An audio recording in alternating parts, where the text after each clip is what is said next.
ଗଙ୍ଗ ଶାସନ ଯାହାକି ଦୀର୍ଘ 400 ବର୍ଷ ପର୍ଯ୍ୟନ୍ତ ଓଡ଼ିଶାରେ ଥିଲା। ଓଡ଼ିଶାରେ ଗଙ୍ଗ ଶାସନ ସୁଦୀର୍ଘ 4 ବର୍ଷ ଶାସନ ଥିଲା। ଆଉ ସେଇ ଗଙ୍ଗ ରାଜତ୍ୱ ହିଁ ଆଧୁନିକ ଓଡ଼ିଶାର ଗୋଟେ ଭିତ୍ତିଭୂମି ସ୍ଥାପନା କରିଥିଲା, ଗୋଟେ କଣ ପୁରା ମାତ୍ରାରେ ହିଁ ଭିତ୍ତିଭୂମି ସ୍ଥାପନ କରିଥିଲା। ଆଉ ଏଇ ଗଙ୍ଗ ଶାସନ ବ୍ୟବସ୍ଥାରେ ମୂଳତଃ ଯାହାର ପ୍ରମୁଖ ଭୂମିକା ରହିଥିଲା ସିଏ ହଉଛନ୍ତି ରାଜା ବା କିଙ୍ଗ। ଯଦି ବା ସେଇ ରାଜା ମାନେ ନିଜକୁ ଜଗନ୍ନାଥଙ୍କ ରାଉତ ଭାବରେ ପ୍ରସ୍ତୁତ କରୁଥିଲେ, କିନ୍ତୁ ତାଙ୍କର ହିଁ ପ୍ରମୁଖ ଭୂମିକା ଥିଲା ଆମେ ଦେଖିବାକୁ ପାଆନ୍ତି ଶାସନ ବ୍ୟବସ୍ଥାରେ।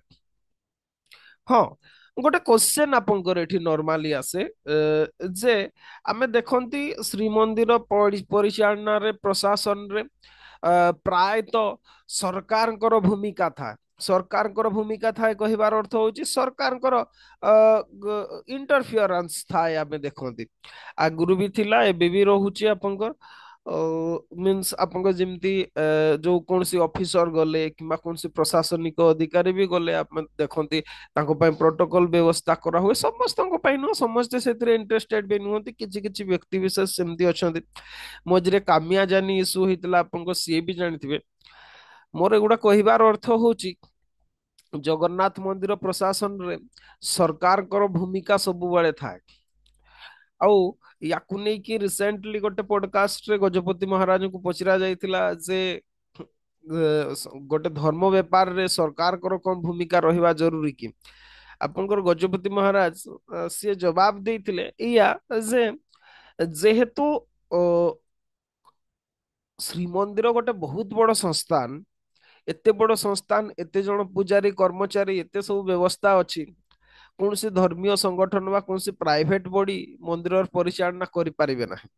ସରକାରଙ୍କର ସେଥିରେ ସହଯୋଗ ନିହାତି ଦରକାର। ତ ବହୁ ପୂର୍ବରୁ ବି ଯେତେବେଳେ ଯେତେବେଳେ ମିନ୍ସ ଅନଙ୍ଗ ଭୀମଦେବଙ୍କର କଥା କୁହନ୍ତୁ, ଚୋଡଗଙ୍ଗ ଦେବଙ୍କର କଥା କୁହନ୍ତୁ, ସେତେବେଳେ ବି ରାଜା ମାନେ ଯଦି ବା ଆପଣଙ୍କ ସିକୁଲାର ଥିଲେ କିନ୍ତୁ ମନ୍ଦିରର ପରିଚାଳନା କରୁଥିଲେ, ସେଇଥିପାଇଁ ସରକାରଙ୍କର ହସ୍ତକ୍ଷେପ ରୁହେ ଆଉ ସେଟା ରହିବା ବି ଜରୁରୀ ବୋଲି ସେ ଆପଣଙ୍କର କହିଥିଲେ। ଯାହା ବି ହଉ, ଏଇ ଗଙ୍ଗବଂଶୀ ମାନେ ଓଡିଶାରେ ଗୋଟେ ସୁସଂଗଠିତ ଶୃଙ୍ଖଳିତ ଶାସନ ବ୍ୟବସ୍ଥାର ପ୍ରଚଳନ ଆପଣଙ୍କର କରିଥିଲେ। ବିଶାଳ ଗଙ୍ଗ ରାଜ୍ୟ ଗୋଦାବରୀଠୁ କିଛି ସମୟ ପାଇଁ ହଉ ପଛେ କୃଷ୍ଣା ନଦୀ ପର୍ଯ୍ୟନ୍ତ ବିସ୍ତାର ଲାଭ କରିଥିଲା। ଦୀର୍ଘ ଦିନ ଧରି ସୁଦୃଢ ସ୍ଥିତିରେ ରହିଥିଲା। 400 ବର୍ଷର ଶାସନ, ଚିନ୍ତା କରୁଛନ୍ତି ବ୍ରିଟିଶ ମାନେ କେବଳ 200 ବର୍ଷର ତ ଶାସନ ସେମାନେ ସମ୍ପୂର୍ଣ୍ଣ ଭାରତକୁ କରିନଥିଲେ, 100 ବର୍ଷର ମିନ୍ସ 90 ବର୍ଷର ସେମାନେ ସମ୍ପୂର୍ଣ୍ଣ ଶାସନ କରିଥିଲେ। ଆମେ ଯୋଉ 1757ରୁ ଦେଖନ୍ତି ସେଟା ତ ବେଙ୍ଗଲ ଉପରେ ଅଧିକାର ଥିଲା, ଆପଣଙ୍କର ବଙ୍ଗ ଅଧିକାର କରିଥିଲେ, ବାକି ସବୁ ରାଜ୍ୟ ଗୁଡା ଅଧିକାର କରୁ କରୁ ସେମାନଙ୍କୁ 1857 ହେଇଯାଇଥିଲା। ତାପରେ ଆମେ ଦେଖନ୍ତି 1947ରେ ସେମାନେ ଆପଣଙ୍କର ଚାଲି ଯାଇଥିଲେ। ମିନ୍ସ ଯଦି ଜଣେ 100 ବର୍ଷ, ଯଦି ବା ଇନଫ୍ଲୁଏନ୍ସକୁ ଆମେ 200 ବର୍ଷ ଧରନ୍ତି, ଜଣେ 200 ବର୍ଷର ଶାସନରେ ଯଦି ଏତିକି ପ୍ରଭାବ ବିସ୍ତାର କରିପାରିଲା, 400 ବର୍ଷର ଶାସନରେ ଚିନ୍ତା କରୁଛନ୍ତି ଆପଣଙ୍କର କଣ ହବ। ତ ସେଇ ବ୍ୟବସ୍ଥା ଉପରେ ହିଁ ଓଡିଶା ଆପଣଙ୍କର ନିର୍ମାଣ ହେଇଥିଲା। ଆଉ ଏତିକି ବର୍ଷର ଶାସନ କରିବା ପାଇଁ ଗଙ୍ଗ ଶାସନ ବ୍ୟବସ୍ଥା ବା ଗଙ୍ଗ ପ୍ରଶାସନ, ଗଙ୍ଗ ଆଡମିନିଷ୍ଟ୍ରେସନ ନିଶ୍ଚିତ ଭାବରେ ସେତିକି ସୁବ୍ୟବସ୍ଥିତ ଥିଲା, ନହେଲେ ଏତିକି ବର୍ଷ ପର୍ଯ୍ୟନ୍ତ ସେମାନେ କେବେ ବି ଶାସନ କରିପାରିନଥାନ୍ତେ। ତ ଗଙ୍ଗ ରାଜା ମାନଙ୍କର ବିଭିନ୍ନ ଅଭିଲେଖୀୟ ଉପାଦାନ ବା ଇନସ୍କ୍ରିପସନାଲ ସୋର୍ସେସ ରୁ ଆମେ ସେମାନଙ୍କର ଶାସନ ବିଷୟରେ ଧାରଣା ଆମେ ପାଆନ୍ତି। ଆଗ ଦେଖିବା କେନ୍ଦ୍ରୀୟ ଶାସନ ବା ରାଜାଙ୍କର ଭୂମିକା କଣ ଥିଲା ବା ସେଣ୍ଟ୍ରାଲ ଆଡମିନିଷ୍ଟ୍ରେସନ ଦେଖିବା। ଓକେ, ସେଣ୍ଟ୍ରାଲ ଆଡମିନିଷ୍ଟ୍ରେସନ କଣ ଥିଲା? ରାଜା ଆଧାରିତ ଥିଲା, ରାଜା ଥିଲେ ବା ରାଜପଦ ଥିଲା ବଂଶାନୁକ୍ରମିକ।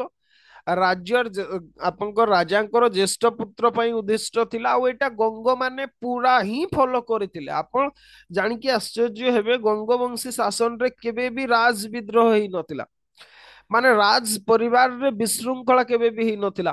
400 ବର୍ଷ ଦୀର୍ଘ 400 ବର୍ଷ ଶାସନରେ, ଖାଲି ନୁହଁ ତା ପୂର୍ବରୁ ସେମାନେ ଆରାଉଣ୍ଡ 400 ମସିହାରୁ ସେମାନେ ଶାସନ କରୁଛନ୍ତି କଳିଙ୍ଗ ରିଜିୟନରେ। କିନ୍ତୁ ସେମାନଙ୍କ ଭିତରେ ନା ଭାତୃ ବିବାଦ ଦେଖା ଦେଇଥିଲା, ନା ପ୍ୟାଲେସ ଇଣ୍ଟ୍ରିଗ ଦେଖା ଦେଇଥିଲା। ଏତିକି ସୁବ୍ୟବସ୍ଥିତ ଥିଲା ତାଙ୍କର ବ୍ୟବସ୍ଥା, ଆଉ ଏତିକି ସେମାନେ ରାଜଭକ୍ତ ଥିଲେ, ରାଷ୍ଟ୍ରଭକ୍ତ ଥିଲେ ଗଙ୍ଗବଂଶୀ ମାନେ। ଯଦି ବା ସୂର୍ଯ୍ୟବଂଶୀ ମାନଙ୍କୁ ଯେତିକି କ୍ରେଡିଟ ଦିଆଯାଏ ଗଙ୍ଗବଂଶୀ ମାନଙ୍କୁ ସେତିକି ଦିଆଯାଏନି।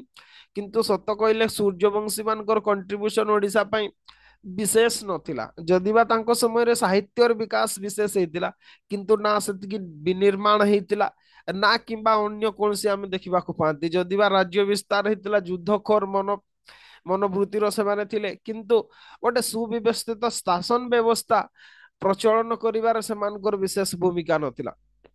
ଏଇ ଯୋଉ ଗଙ୍ଗବଂଶୀ ମାନେ କିନ୍ତୁ ସୁଦୃଢ ଶାସନ ଦେଇଥିଲେ। ଆଉ ସେଇଥିପାଇଁ ବିଦ୍ରୋହ ଯଦି ଆମେ ଦେଖିବା, କପିଳେନ୍ଦ୍ର ଦେବ ବିଦ୍ରୋହ କରିକି ଆସିଲେ।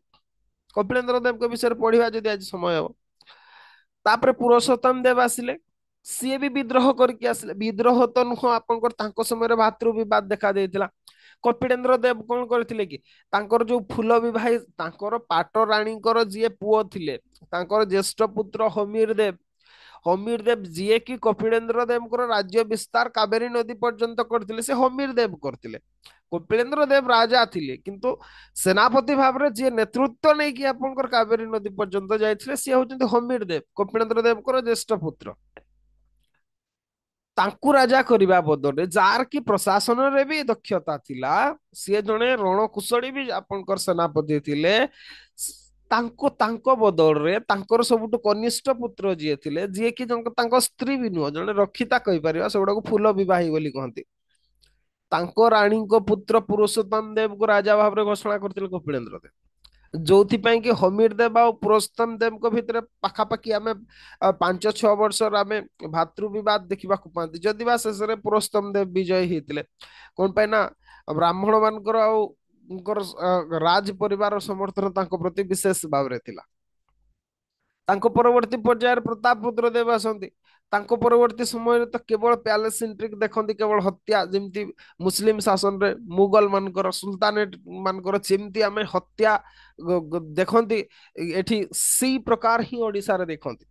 ଆଉ ସେଇ ବ୍ୟବସ୍ଥା, ଯଦି ସୂର୍ଯ୍ୟବଂଶୀ ରାଜା ମାନେ ବି ଗଙ୍ଗବଂଶୀ ମାନଙ୍କର ଭଳିଆ ଆଚରଣ କରିଥାନ୍ତେ, ୟାଙ୍କ ଭଳିଆ ସୁବ୍ୟବସ୍ଥିତ କରିଥାନ୍ତେ, ତାହେଲେ ମୁଗଲ ମାନଙ୍କର କୌଣସି ସାମର୍ଥ୍ୟ ନଥିଲା ଓଡିଶା ଅଧିକାର କରିପାରୁଥିଲା। ଆକବରଙ୍କର ସାହସ ନଥିଲା, ଆକବର ସିଧାସଳଖ ଭାବରେ ଓଡିଶା ଅଧିକାର କରିନଥିଲେ, ନା ଆଫଗାନ ମାନେ ସିଧାସଳଖ ଭାବରେ ଅଧିକାର କରିଥିଲେ। ଇଏ ଥିଲା କଥା। କିନ୍ତୁ ସେ ପରମ୍ପରାକୁ ସେମାନେ ଭଙ୍ଗ କରିଥିଲେ। ବହୁତ ଜଣ କପିଳେନ୍ଦ୍ର ଦେବକୁ ହିରୋ କୁହନ୍ତି ଓଡିଶାର। ଓକେ, ଖାରବେଳଙ୍କ ସହିତ କିଏ କିଏ ତୁଳନା କରନ୍ତି। ମତେ କିନ୍ତୁ ଲାଗେନି ସିଏ ସେଇ ପ୍ରକାର ଥିଲେ। ଗୋଟେ କଥା ଦେଖନ୍ତୁ, ଆପଣଙ୍କର ଗାନ୍ଧିଜୀଙ୍କର ଏଥିକ୍ସ କ୍ଲାସ ରୁ ଟିକେ ଆଲୋଚନା କରୁଛି। ଗାନ୍ଧିଜୀ ଯୋଉ କହିଥିଲେ, ୟା ପୂର୍ବରୁ ବି କହିଥିଲେ, ମିନ୍ସ ଜଷ୍ଟିଫାଇ ଏଣ୍ଡସ୍ ବୋଲି କହିଲେ। ତ ends does not justify means. Means ଆପଣଙ୍କର ଫଳାଫଳଟା ଯଦି ଭଲ ଅଛି, ଯୋଉ ରାସ୍ତା ବି ଆପଣଉଛନ୍ତି ସେଇଟା ଭଲ।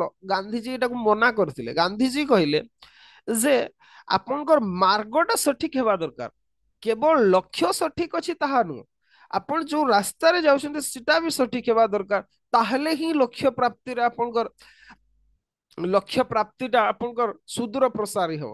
ଯୋଉଟା କି ଭାରତ ଆଉ ପାକିସ୍ତାନ କ୍ରିଏସନରେ ଆମେ ଦେଖିବାକୁ ପାଆନ୍ତି। ପାକିସ୍ତାନର କୌଣସି ଆବଶ୍ୟକତା ନଥିଲା।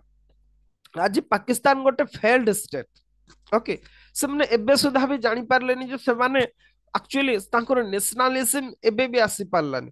ସେମାନେ କୋଉ ନେସନର ବା କୋଉ ଜାତିର ସେମାନେ ନିଜକୁ ଜାଣିପାରିଲେନି।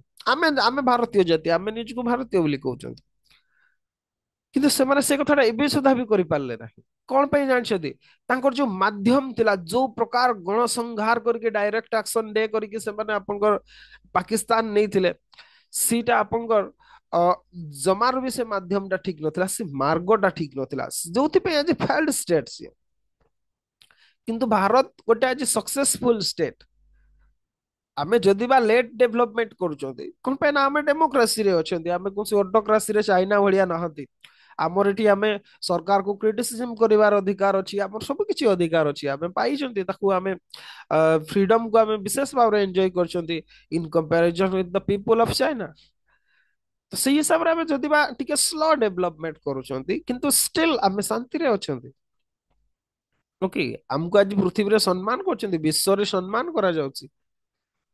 କିନ୍ତୁ ଯଦି ଆମର ମାଧ୍ୟମଟା ଠିକ ନଥାନ୍ତା, ତାହେଲେ କେବେ ବି ଆମେ ସେ ଶାନ୍ତି ପ୍ରାପ୍ତ କରିନଥାନ୍ତେ। ସେଇ କଥାଟା ଗାନ୍ଧିଜୀ କହିଥିଲେ। ଆଉ ଏଠି ବି ଆମେ ସେଇ କଥା ଦେଖିବାକୁ ପାଆନ୍ତି। ଗଙ୍ଗବଂଶୀ ମାନେ ସେମିତି ନଥିଲେ।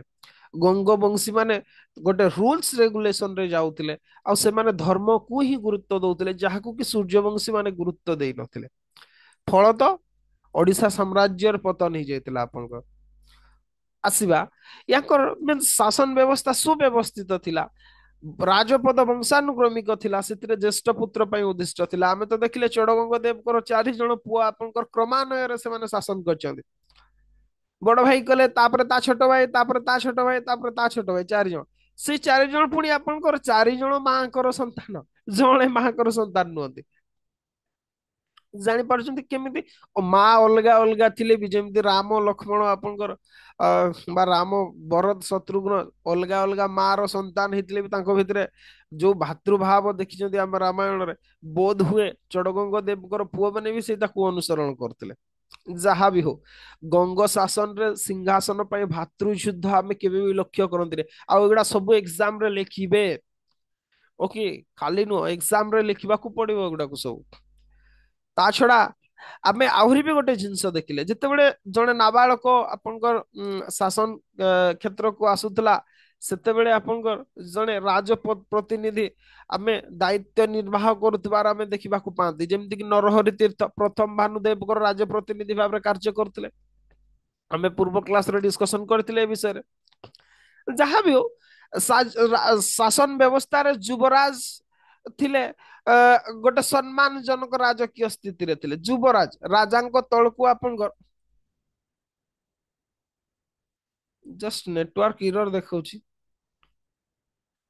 ଯୁବରାଜ ଓକେ ଯୁବରାଜଙ୍କର ଗୋଟେ ସମ୍ମାନଜନକ ରାଜକୀୟ ସ୍ଥିତି ଥିଲା ତାଙ୍କୁ କୁମାର ମହାପାତ୍ର କୁହାଯାଉଥିଲା ଏଇ ଯୋଉ ଯୁବରାଜକୁ କୁମାର ମହାପାତ୍ର ବୋଲି କୁହାଯାଉଥିଲା କୁମାର ମହାପାତ୍ର ବୋଲି କୁହାଯାଉଥିଲା ବା କୁମାର ଆମାତ୍ୟ ବୋଲି କୁହାଯାଉଥିଲା କୁମାର ଆମାତ୍ୟ କୁହାଯାଉଥିଲା ଆଉ ଇଏ ରାଜ୍ୟ ଶାସନରେ ପ୍ରମୁଖ ଭୂମିକା ଗ୍ରହଣ କରୁଥିଲେ ରାଜା ଶାସନରେ ରାଜା ମାନେ ତ ଆମେ ଦେଖିଛନ୍ତି ମହାରାଜା ମହାରାଜାଧିରାଜ ପରମେଶ୍ୱର ତ୍ରିକଳିଙ୍ଗାଧିପତି ଚକ୍ରବର୍ତ୍ତୀ ଗଜପତି ଇତ୍ୟାଦି ପଦବୀ ସେମାନେ ଧାରଣ କରୁଥିଲେ ତାକୁ ବାଦ ଦେଲେ କିଛି ଧାର୍ମିକ ଟାଇଟେଲ ବି ସେମାନେ ଧାରଣ କରୁଥିଲେ ଯେମିତି ପରମ ବୈଷ୍ଣବ ପରମ ମାହେଶ୍ଵର ଏମିତି ସବୁ ସେମାନେ ଟାଇଟେଲ ବି ବା ପଦବୀ ଧାରଣ କରୁଥିବାର ଆମେ ଦେଖିଛନ୍ତି ଗଙ୍ଗ ରାଜା ମାନେ ଓକେ ଗଙ୍ଗ ଶାସନର ଲକ୍ଷ୍ୟ ଥିଲା ତ୍ରିବର୍ଗ ଫଳ ପ୍ରାପ୍ତି ପାଇଁ ଓକେ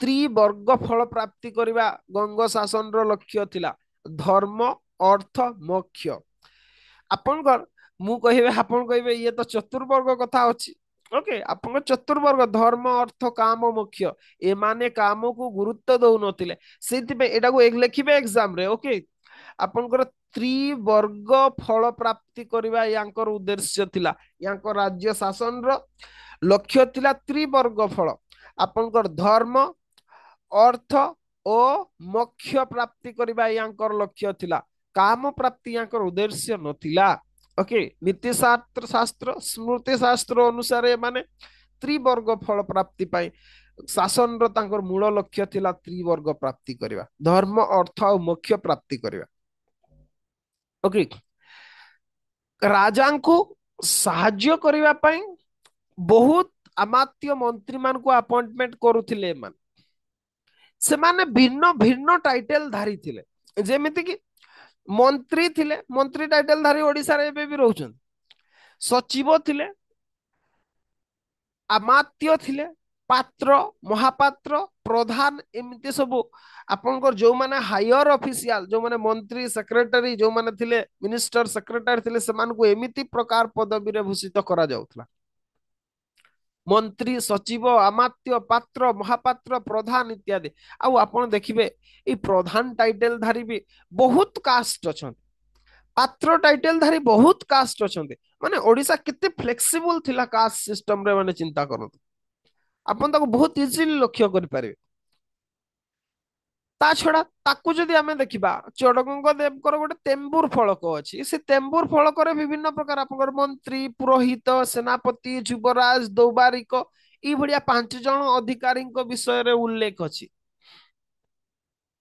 ଓକେ ୟାକୁ ବାଦ ଦେଲେ ଏଇ ଯୋଉ ଟପ୍ ଅଫିସିଆଲ ବା କ୍ୟାବିନେଟ ମାନଙ୍କୁ ଛାଡିଦେଲେ ତାକୁ ବାଦ ଦେଲେ ଆହୁରି ବି କିଛି ଅଫିସିଆଲ ମାନଙ୍କୁ ଆମେ ଦେଖିବାକୁ ପାଆନ୍ତି ସେଗୁଡାକୁ ଦେଖିକି ଲେଖିବେ ଯେମିତି କି ସାନ୍ଧି ବିଗ୍ରହିକ ଯିଏ କି ଫରେନ୍ ମିନିଷ୍ଟର ଥିଲେ ବା ଯୁଦ୍ଧ ଆଉ ଶାନ୍ତିର ବା minister of war and piece ଥିଲେ। ଭଣ୍ଡାର ଅଧିକାରୀ ଥିଲେ ଯିଏ ରାଜକୋଷ ବିଷୟକ ମନ୍ତ୍ରୀ ଥିଲେ। ସେନାପତି ଯିଏ ସାମରିକ ଅଧ୍ୟକ୍ଷ ଥିଲେ। ଶାସନାଧିକାରୀ ଯିଏ କି ଜମି ଜମା ଦଲିଲ ଦସ୍ତାବିଜ ଇତ୍ୟାଦି ଦାୟିତ୍ୱ ସିଏ ବହନ କରୁଥିଲେ। ପୁର ପରୀକ୍ଷା ପାତ୍ର ଏମାନେ ନଗର ବିଷୟକ ମନ୍ତ୍ରୀ ଥିଲେ ଆପଣଙ୍କ। ମହାକାୟାସ୍ତ ଇଏ ଥିଲେ ମୁଖ୍ୟ ଲେଖନିକାର। ଆମେ ପଢିବା କାୟାସ୍ତ କାଷ୍ଟର ଜନ୍ମ ବିଷୟରେ ପଢିବା। ଓଡିଶାର ଗୋଟେ ପ୍ରମୁଖ କାଷ୍ଟ ହଉଛି କାୟସ୍ଥ କାଷ୍ଟ।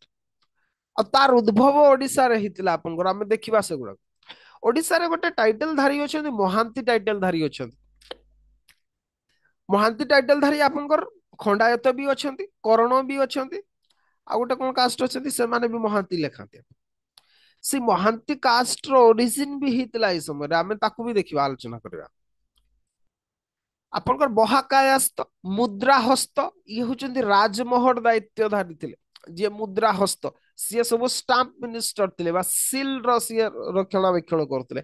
ଏମିତି ସବୁ ବିଭିନ୍ନ ପ୍ରକାର ମନ୍ତ୍ରୀ ଥିଲେ ଯୋଉମାନେ କି ସହଯୋଗ କରୁଥିଲେ ରାଜାଙ୍କୁ କେନ୍ଦ୍ରୀୟ ପ୍ରଶାସନରେ ବା ସେଣ୍ଟ୍ରାଲ ଆଡମିନିଷ୍ଟ୍ରେସନରେ। ଏବେ ଦେଖିବା ପ୍ରୋଭାଇନ୍ସିଆଲ ଆଡମିନିଷ୍ଟ୍ରେସନ।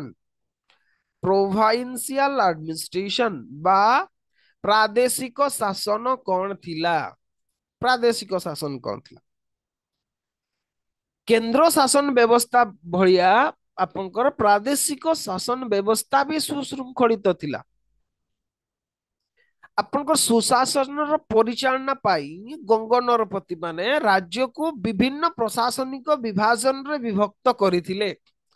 ଯେମିତି କି ମହାମଣ୍ଡଳ ଯୋଉଗୁଡା କି ବଡ ବଡ ପ୍ରୋଭାଇନ୍ସ ଗୁଡା ଥିଲା ବା ବଡ ପ୍ରଦେଶ ଥିଲା।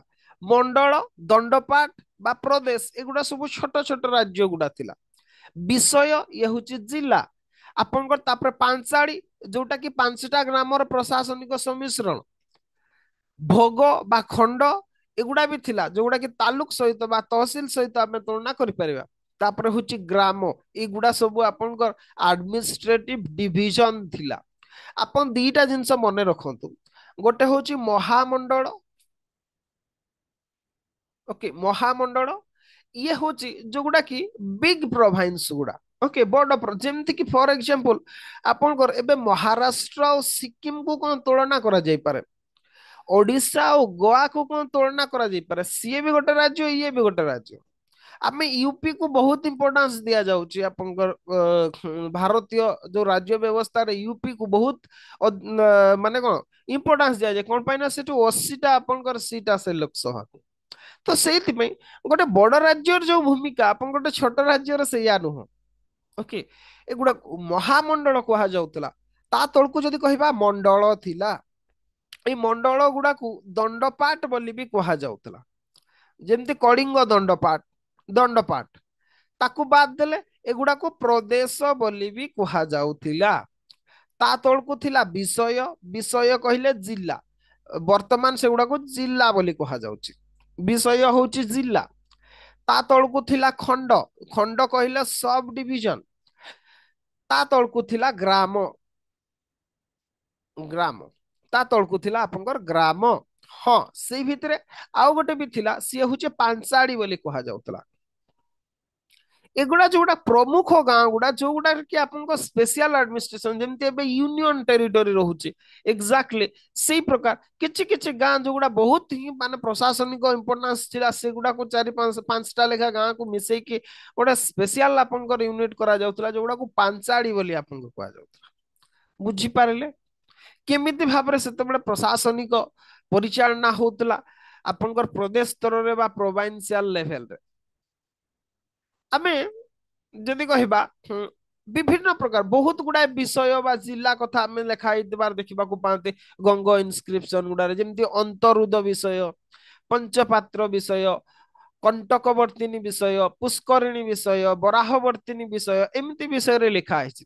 ଗୋଟେ ବିଷୟ, ହଁ ମଣ୍ଡଳ ମହାମଣ୍ଡଳ ଏଗୁଡା ବିଶେଷ କି ମହାମଣ୍ଡଳ ଗୁଡା ଯୋଉଗୁଡା ଥିଲା, ଏଇ ଯୋଉ ମଣ୍ଡଳ ଗୁଡାରେ କୁମାର ଆମାତ୍ୟ ମାନଙ୍କୁ ଆପଏଣ୍ଟମେଣ୍ଟ କରାଯାଉଥିଲା ଗଭର୍ଣ୍ଣର ଭାବରେ। ଏଇ ଯୋଉ ମହାମଣ୍ଡଳ ଯୋଉଗୁଡା ଏଇଗୁଡା ପ୍ରୋବାବଲି ଆପଣଙ୍କର ସେମି ଇଣ୍ଡିପେଣ୍ଡେଣ୍ଟ ଷ୍ଟେଟ ଗୁଡା ଥିଲା। ମିନ୍ସ ଯେମିତି କି କେନ୍ଦୁଝର ଭଳିଆ ଆପଣଙ୍କ ରାଜ୍ୟ ଗୁଡା। ଆପଣ ଏଗୁଡା କଣ କି ବହୁତ ପୁରୁଣା, କେନ୍ଦୁଝର ହେଲା, ମୟୂରଭଞ୍ଜ ହେଲା, ଏଗୁଡା ବହୁତ ପୁରୁଣା ରାଜ୍ୟ। ଆପଣଙ୍କ ଗୋଟେ ନୂଆ ରାଜ୍ୟ ନୁହଁ, ବହୁତ ପୁରୁଣା ରାଜ୍ୟ। ଏଇ ରାଜ୍ୟ ଗୁଡା ସେମି ଇଣ୍ଡିପେଣ୍ଡେଣ୍ଟ ଥିଲା। ମିନ୍ସ ଆପଣଙ୍କର ମାନେ କଣ କହିବା ଯଦି ବା ସାମ୍ରାଜ୍ୟ ଅଧିକାରରେ ଆସୁଥିଲା ନିଜେ ନିଜେ ଅଟୋନୋମସ ଷ୍ଟେଟ ଥିଲେ ଏଗୁଡାରେ ଆପଣଙ୍କର ଆପଏଣ୍ଟମେଣ୍ଟ କରାଯାଉନଥିଲା ରାଜପ୍ରତିନିଧି ଗଭର୍ଣ୍ଣର ଆପଏଣ୍ଟମେଣ୍ଟ କରାଯାଉନଥିଲା ଛୋଟ ଛୋଟ ଯେମିତି କଳିଙ୍ଗ ଦଣ୍ଡପାଠ ହେଲା ସେଥିରେ ଆପଣଙ୍କର କୁମାର ମାତ୍ୟ ମାନଙ୍କୁ ଆପଏଣ୍ଟମେଣ୍ଟ କରାଯାଉଥିଲା ବା ରାଜକୁମାର ମାନଙ୍କୁ ଗଭର୍ଣ୍ଣର ଭାବରେ ପଠାଯାଉଥିଲା ଇଏ ଥିଲା ଆପଣଙ୍କର କଥା ତା ଛଡା ହଁ ମୁଁ ପାଞ୍ଚାଳି କହିଲି କିଛି ପାଞ୍ଚାଳିର ଏକ୍ସାମ୍ପଲ ଲିଖି ଦେଇଥାନ୍ତୁ ଯେମିତି କି ଆପଣଙ୍କର ଦଘ ପାଞ୍ଚାଳି ହେଲେ ପୁଷ୍ପଗିରି ପାଞ୍ଚାଳି ଟିକାଲି ପାଞ୍ଚାଳି ଦେବନ ପାଞ୍ଚାଳି କରାସତକ ପାଞ୍ଚାଳି ଏମିତି ବହୁତ ଗୁଡାଏ ପାଞ୍ଚାଳି ବି ଥିଲା ଏଗୁଡା ଆପଣଙ୍କର ୟୁଟି କହିପାରିବେ ପ୍ରେଜେଣ୍ଟ ୟୁଟି ଗୁଡା ସହିତ ଏଗୁଡାକୁ ତୁଳନା କରିପାରିବେ ଓକେ ଖଣ୍ଡ କଥା ଯଦି ଆମେ କହିବା କିଛି ଖଣ୍ଡର ଏକ୍ସାମ୍ପଲ ଯେମିତି କି ଆପଣଙ୍କର ବ୍ରାହ୍ମଣ ଖଣ୍ଡ ଉତ୍ତର ଖଣ୍ଡ ଏମିତି ଆପଣଙ୍କର ସବୁ ଥିଲା କିଛି ଖଣ୍ଡର ବି ଏକ୍ସାମ୍ପଲ ଆମେ ନେଇପାରିବା ଓକେ ଆପଣଙ୍କର ଯେମିତି କି ଗୋଟେ ମହାମଣ୍ଡଳ ର ମୁଖ୍ୟ ଥିଲେ ମହାମଣ୍ଡଳେଶ୍ଵର ଯିଏ ମହାମଣ୍ଡଳର ମୁଖ୍ୟଙ୍କୁ ମହାମଣ୍ଡଳେଶ୍ଵର ବୋଲି କୁହାଯାଉଥିଲା ଗୋଟେ ମଣ୍ଡଳର ମୁଖ୍ୟକୁ ମଣ୍ଡଳେଶ୍ଵର ବୋଲି କୁହାଯାଉଥିଲା ବା ଦଣ୍ଡ ପରିଛା ବୋଲି କୁହାଯାଉଥିଲା ଦଣ୍ଡାଧିକାରୀ ବୋଲି ବି କୁହାଯାଉଥିଲା ବିଷୟର ମୁଖ୍ୟକୁ ବିଷୟପତି ବୋଲି କୁହାଯାଉଥିଲା ଗ୍ରାମର ମୁଖ୍ୟକୁ ଆପଣଙ୍କର ପ୍ରମୁଖ କୁହାଯାଉଥିଲା ବା ମହମତ୍ତର ବୋଲି କୁହାଯାଉଥିଲା ଏଗୁଡା ସବୁ ଏକ୍ସାମ ପାଇଁ ଇମ୍ପୋର୍ଟାଣ୍ଟ ମନେ ରଖିଥିବେ ଓକେ ପ୍ରିଲିମ୍ସ ପାଇଁ ପର୍ଟିକୁଲାର ଇଏ ଥିଲା ତ ପ୍ରୋଭାଇନ୍ସିଆଲ ଆଡମିନିଷ୍ଟ୍ରେସନ ନେକ୍ସଟ ଦେଖିବା ଆମେ ବିଚାର ବ୍ୟବସ୍ଥା କେମିତି ଥିଲା ବା ଜୁଡିସିଆରି କେମିତି ଥିଲା ଆପଣଙ୍କର ଜୁଡିସିଆରି କେମିତି ଥିଲା ଗଙ୍ଗ ପ୍ରଶାସନରେ ଆମେ ଦେଖନ୍ତି ବିଚାର ବିଭାଗର ଗୁରୁତ୍ୱପୂର୍ଣ୍ଣ ଭୂମିକା ଥିଲା ଆକ୍ଚୁଆଲି ଯେକୌଣସି ରାଜାଙ୍କର ପ୍ରମୁଖ କାର୍ଯ୍ୟ ଥିଲା ଆପଣଙ୍କର ବିଚାର କରିବା ଆଉ ସେଥିପାଇଁ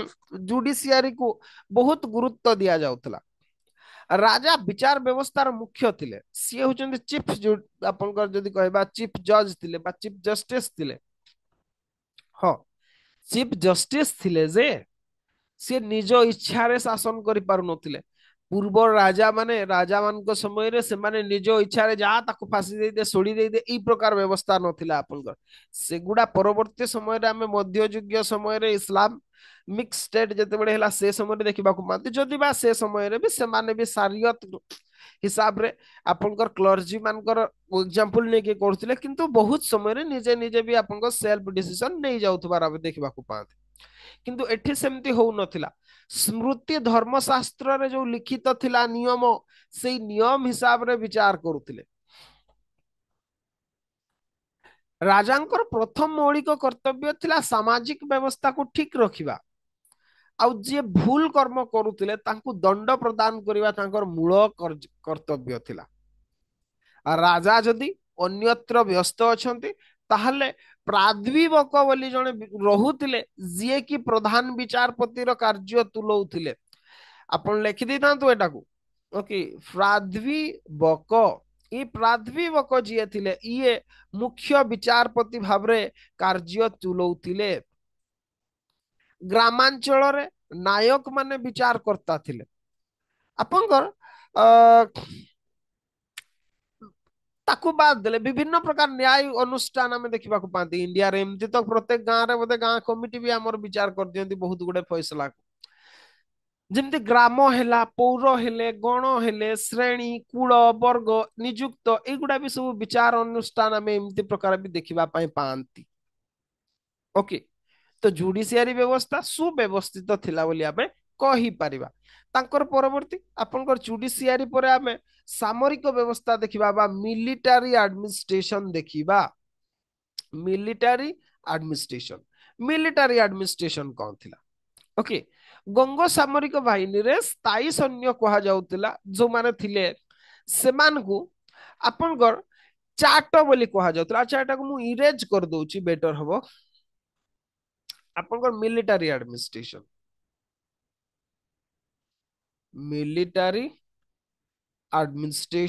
ମିଲିଟାରୀ ଆଡମିନିଷ୍ଟ୍ରେସନ ରେ ଆପଣଙ୍କ ଯୋଉ ସୋଲଜର ମାନେ ଥିଲେ ବା ଯୋଉ ସୈନିକ ମାନେ ଯୋଉ ଥିଲେ ଓକେ ଯୋଉ ସୈନିକ ମାନେ ଥିଲେ ଏମାନେ ଦି ପ୍ରକାରର ସୈନିକ ଥିବାର ଆମେ ଦେଖିବା ପାଇଁ ପାଆନ୍ତି କୋଉ କୋଉ ପ୍ରକାର ଦି ପ୍ରକାର ସୈନିକ ଥିଲେ କିଛି ଥିଲେ ସ୍ଥାୟୀ ସୈନିକ ଓକେ ସ୍ଥାୟୀ ସୈନିକ बा परमानेंट जो माने थिले आउ किछि अस्थायी सैनिक थिले अस्थायी सैनिक थिले ओके ई स्थायी सैनिक मानकू चाट कुहा जाउतला लेखुतांतु एगुडा सब चाट बोली कुहा जाउतला अस्थायी सैनिक मानकू भट्ट बोली कुहा जाउतला भट्ट बोली कुहा जाउतला आपण जानि पारछिन केमती शासन व्यवस्था थिला चाट थिले आपनकर जो माने स्थायी सैनिक अस्थायी सैनिक मानकू भट्ट बोली कुहा जाउतला रण भट्ट शब्द शुणिथिबे पूर्व भट्ट कहले अस्थायी सैनिक बा मर्सिनेरी सोल्जर जो मानकू कुहा जाउतला मर्सिनेरी सोल्जर माने पूर्व काल रे राजा माने सेमती प्रकार सैनिक से मानकू दरमा दिया जाउ नथिला कहिवार अर्थ राजा एबे डाकरा देले युद्ध को जीवाकू पड़िबो आपनको सैनिक माने बाहरिले सेई भितरे जो माने परमानेंट थिबे से माने तो जीवे जीवे से माने तो आपनको स्कंदाबार गुडारे रहउतले बा दुर्ग गुडारे रहउतले जो माने परमानेंट गुडा से माने फुल टाइम थिले से माने राजा को पाखर दरमा पाउतले से माने ओके से माने आपनको दरमा पाउतले दुर्ग गुडारे रहउतले सीमा सुरक्षा करथले से माने सब कार्य करथले किंतु मने करा जो आपनको पाखरे घोड़ाटे अछि किबा आपण भी शिखिचंती आपण युद्ध करिया पई हट्टा कट्टा अछंती ठीक अछंती किबा के लोक भी आपण भी कहिबे मु भी युद्ध करबा को जीवी राजा मना करबिनी आपण ही जिवे भट्ट आपण भी चलले अच्छा आपण कोन करिवे पैसा कोठु पाइबे ଆପଣ ବିନା ପଇସାରେ କିଏ କଣ ଯିବ ଖାଲିଟାରେ ଯୁଦ୍ଧ କରିବାକୁ ଯିବ ମରିବାକୁ ଯିବ ଏଇ ଭଟ୍ଟ ମାନେ କଣ କରୁଥିଲେ ନର୍ମାଲି ଯେତେବେଳେ ଯୁଦ୍ଧରେ ବିଜୟ ହେଲା ପରେ ଯୋଉ ଲୁଟ ପାଟ ତ କରୁନଥିଲେ ଆପଣଙ୍କ ଯୋଉ ଉପହାର ପ୍ରାପ୍ତ କରୁଥିଲେ ଏମାନଙ୍କର ସେଇଥିରେ ସେୟାର ରହୁଥିଲା ଓକେ ରାଜା ଯୁଦ୍ଧରେ ବିଜୟ ପରେ ଯୋଉ ଉପହାର ପ୍ରାପ୍ତ କରୁଥିଲେ ଏଥିରେ ସେମାନଙ୍କୁ ସେୟାର ମିଳୁଥିଲା ଯୋଉମାନେ ସ୍ଥାୟୀ ସୈନ୍ୟ ଥିଲେ ସେମାନଙ୍କୁ ସେଇଟା ମିଳୁନଥିଲା ओके किंबा युद्ध हैला गोटे गाँ रे माने कोड प्रकार मींस एमाने दरमा पाउतले चाटो माने दरमा पाउतले एमानकर सैलरी थिला एमाने जो बूटी कलेक्शन होतला सेथिरु एमाने शेयर पाउतले शेयर वार बूटी माने टेम्परारीली आपण फुल टाइम सैनिक न हेई कि भी आपण पाई परिबे गले खंडा धरा मरी गले आपण को सेतिरे किछ करिवार नै मरी गले किंतु जदि जाउछंती बूटी रे शेयर पाइबे आपण ସେଇଥିପାଇଁ ଲୋକମାନେ ଯାଉଥିଲେ ଅସ୍ଥାୟୀ ସୈନିକ ଭାବରେ ସାମରିକ ବାହିନୀର ସବୁଠୁ ମୁଖ୍ୟ ଯୋଉ ବିଭାଗ ଥିଲା ସିଏ ହଉଛି ହସ୍ତି ବାହିନୀ ଆପଣଙ୍କର ହସ୍ତି ବାହିନୀ ଥିଲା ଓକେ ଭୁଲ ଲେଖିଦେଲି ସ୍ପେଲିଂ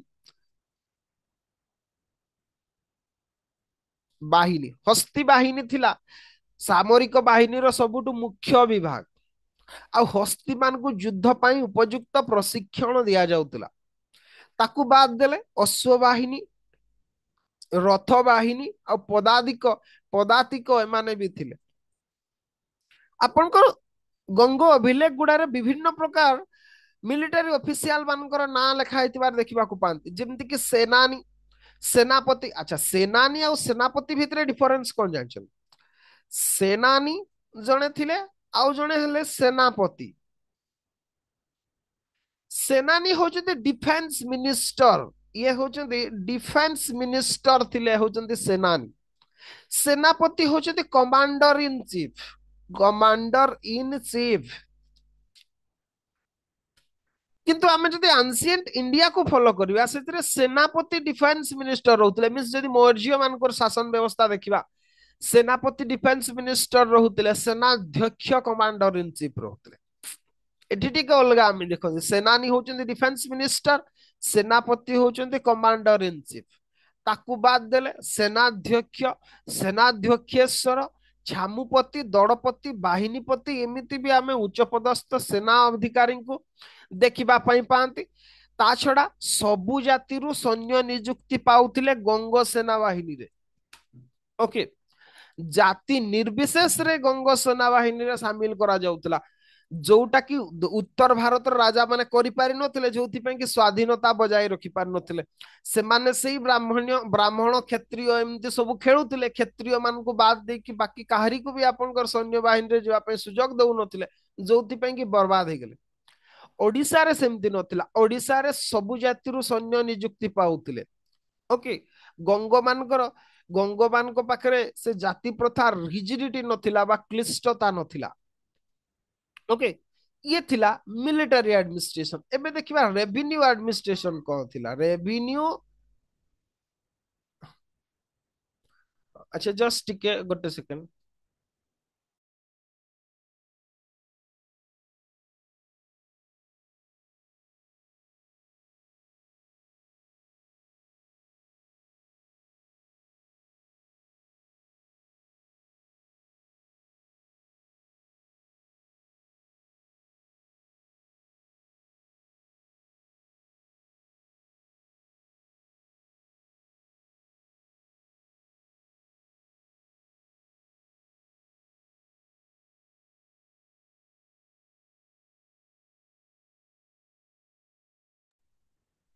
सॉरी ଟିକେ ଛୁଆଟା ଚାଲି ଆସିଥିଲା ତ। ଓକେ ରାଜସ୍ୱ ବ୍ୟବସ୍ଥା ବା ରେଭିନ୍ୟୁ ଆଡମିନିଷ୍ଟ୍ରେସନ କୁ ଆସିବା।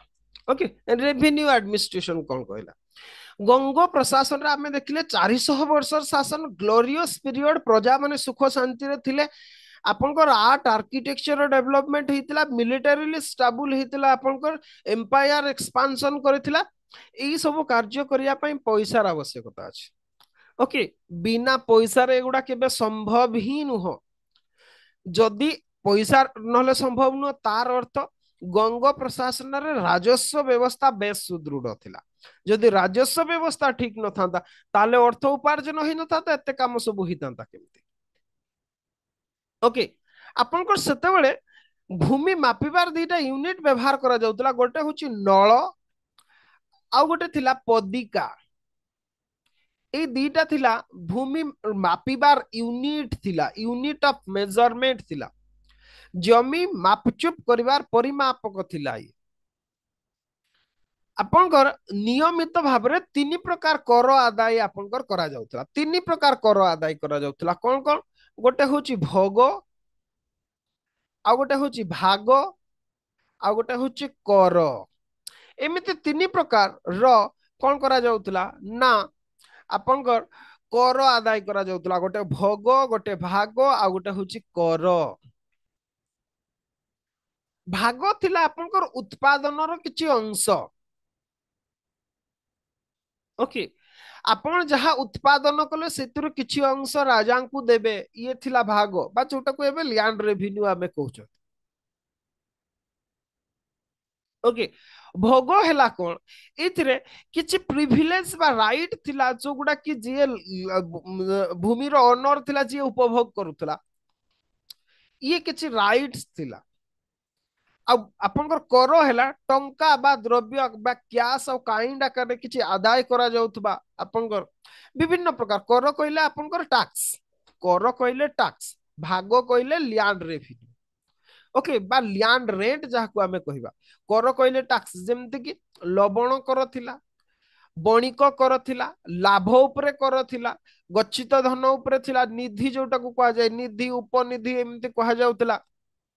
ଓକେ ଏଗୁଡା କିଛି ଅନିୟମିତ କର ତା ଯୋଉ ନିଧି ଉପନିଧି ଏଗୁଡା ଆପଣଙ୍କ ରେଗୁଲାର ଟାକ୍ସ ନଥିଲା ଏଗୁଡା ମାନେ ଅନିୟମିତ କର ଥିଲା। ଆକ୍ଚୁଆଲି ଏଗୁଡା କଣ କି ଗଚ୍ଛିତ ଧନ ଉପରେ ଯୋଉଟା ପ୍ରାପ୍ତ ହଉଥିଲା ନିଧି ବା ଉପନିଧି ଯୋଉଟାକୁ କୁହାଯାଉଥିଲା ଏଗୁଡା ଗୋଟେ ବିଚିତ୍ର ଟାକ୍ସ ଏଗୁଡାକୁ ଏବେ ଗଭର୍ଣ୍ଣମେଣ୍ଟ ବି ଆପଣଙ୍କର ଏଗୁଡା ଉପରେ କଣ ନୂଆ ଆକ୍ଟ ଆଣିବା କଥା ବିଚାର କରୁଛନ୍ତି ଆପଣଙ୍କର। ମାନେ କଣ କି ମନେକର ଆପଣଙ୍କର କୋଉଠି ଗୋଟେ ସମ୍ପତ୍ତି ଅଛି ଗଚ୍ଛିତ ହେଇକିରି ଆପଣ ସେଟା ଉତ୍ତରାଧିକାରୀ ସୂତ୍ରରେ ପାଇଲେ। ଏମିତି ଫିଲ୍ମ ଗୁଡାରେ ଦେଖାଏନି ଆପଣଙ୍କର ଯେମିତି ମନେକର ଆପଣଙ୍କର ମାମୁଁ ଘରେ କୋଉ ଗାଡେ କଣ ସମ୍ପତ୍ତି ରହିଯାଇଛି ବହୁତ ଜଣଙ୍କର ତାଙ୍କର ଆଉ ଉତ୍ତରାଧିକାରୀ କେହି ରହିଲେ ନାହିଁ ଆପଣ ତାଙ୍କର ଅଚଳା ଅଚଳ ସମ୍ପତ୍ତିକୁ ଆପଣ ପାଇଗଲେ କଣ ଇନହେରିଟାନ୍ସ ରେ ଉତ୍ତରାଧିକାରୀ ସୂତ୍ରରେ ପାଇଗଲେ। ତାହେଲେ ସେଇଥିପାଇଁ ଯୋଉ ସମ୍ପତ୍ତିଟା ପାଇବେ ସେଇଥିରୁ କିଛି ସରକାରକୁ ଦେବାକୁ ପଡିବ କଣ ପାଇଁ ନା ଆପଣ ମାହାଳିଆ ପାଇଗଲେ ସେଟା ତ ସେଇଥିପାଇଁ ସରକାରକୁ କିଛି ଦେବାକୁ ପଡିବ ସେ ତାକୁ ହିଁ ନିଧି ବୋଲି କୁହାଯାଏ। ଓକେ ବା ଗଚ୍ଛିତ ଧନ ଉପରେ ଟାକ୍ସ। ତା ଛଡା ଜମି ବନ୍ଦୋବସ୍ତ ବି ନିୟମିତ ବ୍ୟବଧାନରେ କରାଯାଉଥିବାର ଆମେ ତଥ୍ୟ ଦେଖିବା ପାଇଁ ପାଆନ୍ତି। ତ ଇଏ ଥିଲା ତାଙ୍କର ଟାକ୍ସ ଆଡମିନିଷ୍ଟ୍ରେସନ ବା ରେଭିନ୍ୟୁ ଆଡମିନିଷ୍ଟ୍ରେସନ। ତ ଏଇ ଯୋଉ ଆମେ ଡିଫରେଣ୍ଟ କାଇଣ୍ଡ ଅଫ ଆଡମିନିଷ୍ଟ୍ରେସନ ଗୁଡାକୁ ଦେଖିଲେ ସେଥିରେ ଆମେ ମୋଟାମୋଟି ଭାବରେ ଯଦି ଆମେ କହିବା ଆପଣଙ୍କର ଗୋଟେ ଗଙ୍ଗ ଯୋଉ ଆଡମିନିଷ୍ଟ୍ରେସନ ଥିଲା ସିଏ ସୁସଂଗଠିତ ଥିଲା ୱେଲ ଅର୍ଗାନାଇଜଡ ଥିଲା। ପ୍ରଜା ମଙ୍ଗଳ ଶାସନ ବ୍ୟବସ୍ଥା ଥିଲା ମିନ୍ସ ୱେଲଫେୟାର ଷ୍ଟେଟ ଥିଲା। ओके। आउ निजर प्रजा मंगल शासन माध्यम रे गंग शासक माने निजर आभ्यंतरण स्थिति को सुदृढ़ करने सहित प्रजा मानकर सहयोग आ समर्थन लाभ करिवार समर्थ होइतिले। सीति तो 400 वर्ष शासन कर पाले नहले चिंता करछन्ते आपनकर 50 वर्ष शासन होउनी। नवीन पटनायक तो आपनकर 24 वर्ष शासन कले जे आमे विरक्त होइकी तांको आमे रिप्लेस कर देले। 400 वर्षर शासन कौन संभव थिला जदि सेमती प्रजानुमंगल राष्ट्र ही नथांता प्रजा मंगल राष्ट्र ही नथांता ताहले केबे भी संभव नथिला। आउ जेतेबेले गोटे राज्य इंटरनाली स्ट्रांग हुए अमेरिका आज पृथ्वी सारा रे सी आपनकर आज इन्फ्लुएंस करिवार सफल होउछ।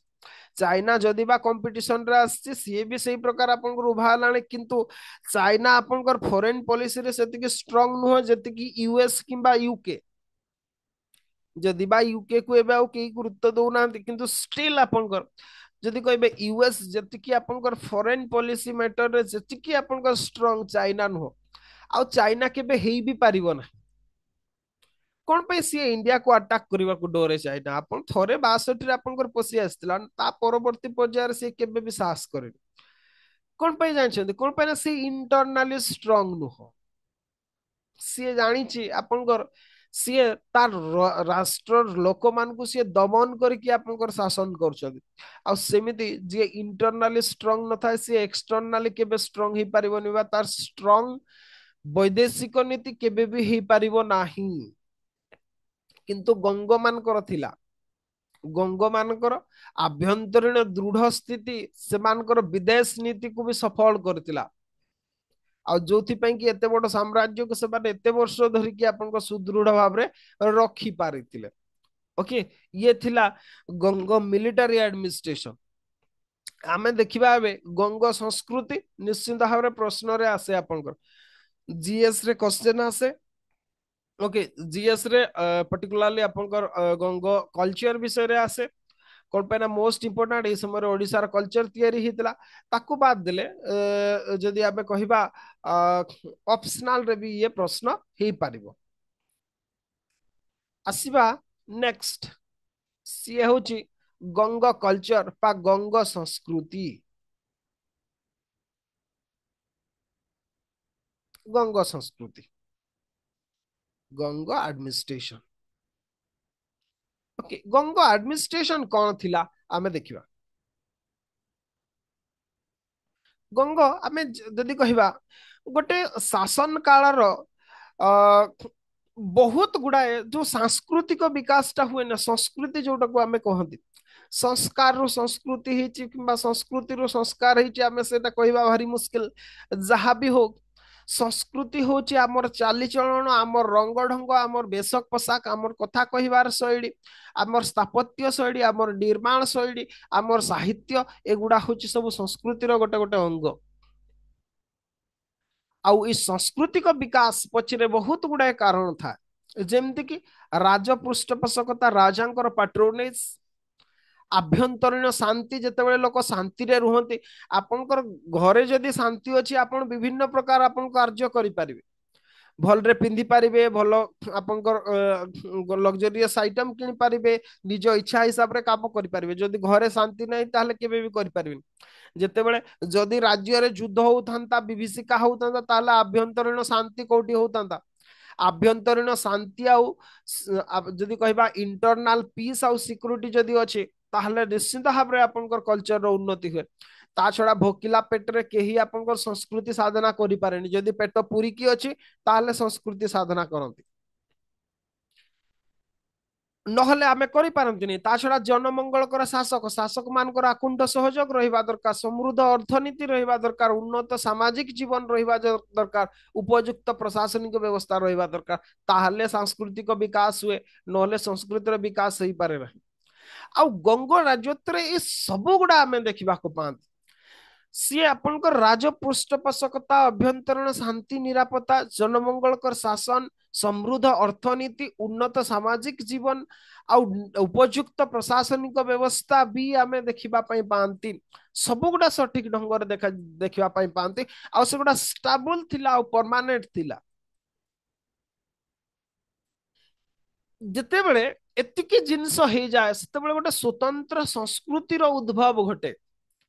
ଲୋକମାନେ ନୂଆ ନୂଆ କ୍ରିଏଟିଭିଟି ହେଇଯାଆନ୍ତି, କ୍ରିଏଟିଭ ପର୍ସନ ହେଇଯାଆନ୍ତି। ଆଉ ଲୋକମାନେ ଯେତେବେଳେ କ୍ରିଏଟିଭ ହେଇଯାଆନ୍ତି ସେତେବେଳେ ସଂସ୍କୃତିର ବିକାଶ ଘଟେ। ସେଇଥିପାଇଁ ଏଇ ସମୟରେ ବିକାଶ କରିଥିବା ଓଡ଼ିଶାର ସଂସ୍କୃତିକୁ ଆମେ ଗଙ୍ଗ ସଂସ୍କୃତି ବୋଲି କହିପାରିବା। ରାଜନୀତି, ଭାଷା, ସାହିତ୍ୟ, ଧର୍ମ, କଳା, ସ୍ଥାପତ୍ୟ ସବୁ କ୍ଷେତ୍ରରେ ସମୃଦ୍ଧିର ଉତ୍କର୍ଷତା ଆମେ ଦେଖିବାକୁ ପାଆନ୍ତି। ଓକେ, ଏଇ ସମୟରେ ଦେଖିବାକୁ ପାଆନ୍ତି। ସିଏ ମନ୍ଦିର ପ୍ରଥମେ ଦେଖିବା। ଓକେ, ରାଜ ସଂସ୍କୃତିର ଗୋଟେ ବିଶେଷତା ହଉଛି ରାଜନୈତିକ ଏକତା।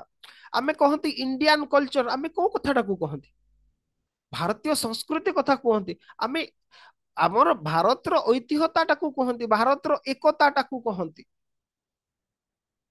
ଓକେ, ଆଉ ଏଇ ପ୍ରକାର ରାଜନୈତିକ ଏକତା, ପର୍ଟିକୁଲାରଲି ଆପଣଙ୍କର ଯଦି କହିବା ପଲିଟିକାଲ ୟୁନିଟି, ଗଙ୍ଗ ସଂସ୍କୃତିର ପ୍ରଥମ ବିଶେଷତା ଥିଲା ଯେ ପଲିଟିକାଲ ୟୁନିଟି, ପଲିଟିକାଲ ୟୁନିଟି ବା ରାଜନୈତିକ ଏକତା।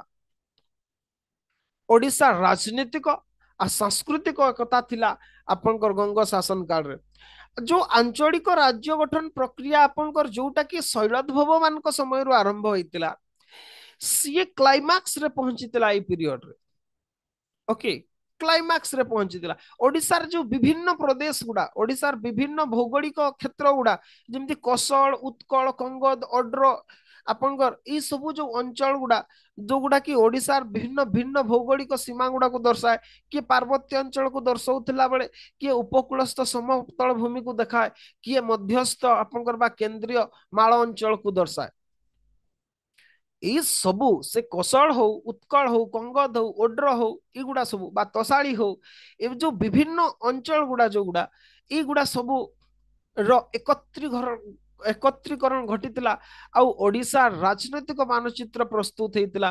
ଓକେ, ଆଉ ଓଡ଼ିଶା ଗୋଟେ କମ୍ପ୍ଲିଟ ଷ୍ଟେଟ ରେ ପରିଣତ ହେଇଥିଲା ଆପଣଙ୍କର। ଆଉ ରାଜଧାନୀ ବି ଯୋଉଟା କି ମୁଖଲିଙ୍ଗମ ରେ ଥିଲା, ଆପଣଙ୍କର ସୀମାଞ୍ଚଳମ ରେଜିଅନ ରେ ଥିଲା, ସିଏ ଓଡ଼ିଶାର ମଧ୍ୟକୁ ବା କଟକକୁ ସ୍ଥାନାନ୍ତରିତ ହୁଏ ଗଙ୍ଗବଂଶୀ ଶାସନ ସମୟରେ। ଆଉ ମଧ୍ୟଯୁଗୀୟ ଓଡ଼ିଶା ବା ଇଏ ଥିଲା ଆପଣଙ୍କର ପ୍ରଥମ ଆଞ୍ଚଳିକ ହିନ୍ଦୁ ରାଜ୍ୟ ଥିଲା, ପ୍ରଥମ ଆଞ୍ଚଳିକ ହିନ୍ଦୁ ରାଜ୍ୟ ଥିଲା। ଆଉ ସର୍ବଭାରତରେ ଯିଏ ହିନ୍ଦୁ ଧର୍ମର ପରାକାଷ୍ଠା ନେଇକି ଆସିଲା ଆପଣଙ୍କର, ଯେତେବେଳେ ସମଗ୍ର ଭାରତ ମୁସଲିମ ଶାସନରେ ଜର୍ଜରିତ ହଉଥିଲା, ହିନ୍ଦୁ ମାନଙ୍କର ଆପଣଙ୍କର ଶୋଷଣ ହଉଥିଲା, ଅତ୍ୟାଚାରର ଶିକାର ହଉଥିଲେ, ଓଡ଼ିଶା କେବଳ ଗୋଟେ ଅଞ୍ଚଳ ଥିଲା ଯୋଉଠି ହିନ୍ଦୁ ମାନେ ଶାନ୍ତିରେ ରହୁଥିଲା। ଆଉ ଓଡ଼ିଶାରେ ଆପଣଙ୍କର ହିନ୍ଦୁ ସମାଜର ବିକାଶ ଲାଭ କରିଥିଲା ଜଗନ୍ନାଥଙ୍କୁ କେନ୍ଦ୍ର କରିକି। ଆଉ ଏକ ଶାସନାଧୀନ ହେଲା ପରେ ଓଡ଼ିଶାରୁ ବିକଶିତ ହୁଏ ଓଡ଼ିଶାର ନିଜସ୍ୱ ପରିଚିତି ଆଉ ସଂସ୍କୃତି, ଯାହାକୁ ଆମେ ଆଜି ପାଳନ କରିକି ଆସୁଛନ୍ତି, ଯାହାକୁ ଦେଖୁଛନ୍ତି। ଯଦି ସୁବାରାଓଙ୍କର ଭ୍ୟୁକୁ ନେବା, ସିଏ କୁହନ୍ତି ଯେ ଗଙ୍ଗମାନେ ଦକ୍ଷିଣରୁ ଆସିଥିଲେ, କିନ୍ତୁ ସେମାନେ ଓଡ଼ିଶାକୁ ଆସିଲା ପରେ ସମ୍ପୂର୍ଣ୍ଣ ଓଡ଼ିଆ ହେଇଯାଇଥିଲେ। ଓଡ଼ିଆ ଚଳଣି, ଓଡ଼ିଆ ଠାଣି, ଓଡ଼ିଆ ରୀତିନୀତି, ଭାଷା ସବୁକୁ ଗ୍ରହଣ କରି ଓଡ଼ିଶାର ସ୍ୱାର୍ଥ ରକ୍ଷା ପାଇଁ ନିଜକୁ ନିୟୋଜନ କରିଥିଲେ ଆପଣଙ୍କର। ଆଉ ସମ୍ପୂର୍ଣ୍ଣ ଓଡ଼ିଆ ସଂସ୍କୃତି ଆପଣଙ୍କର ତିଆରି ହେଇଥିଲା। ତ ଏଇ ପଲିଟିକାଲ ୟୁନିଟି ତିଆରି କରିବାରେ ଗଙ୍ଗ ମାନଙ୍କର ଗଙ୍ଗ ସଂସ୍କୃତିର ପ୍ରଥମ ଭୂମିକା ଥିଲା। ସେକେଣ୍ଡ ଦେଖିବା ଏ ସମୟରେ ଧର୍ମ କଣ ଥିଲା ବା ରିଲିଜିୟନ କଣ ଥିଲା, ଇଏ ହଉଛି ସେକେଣ୍ଡ ଆସ୍ପେକ୍ଟ ଅଫ ସଂସ୍କୃତି বা কলচার।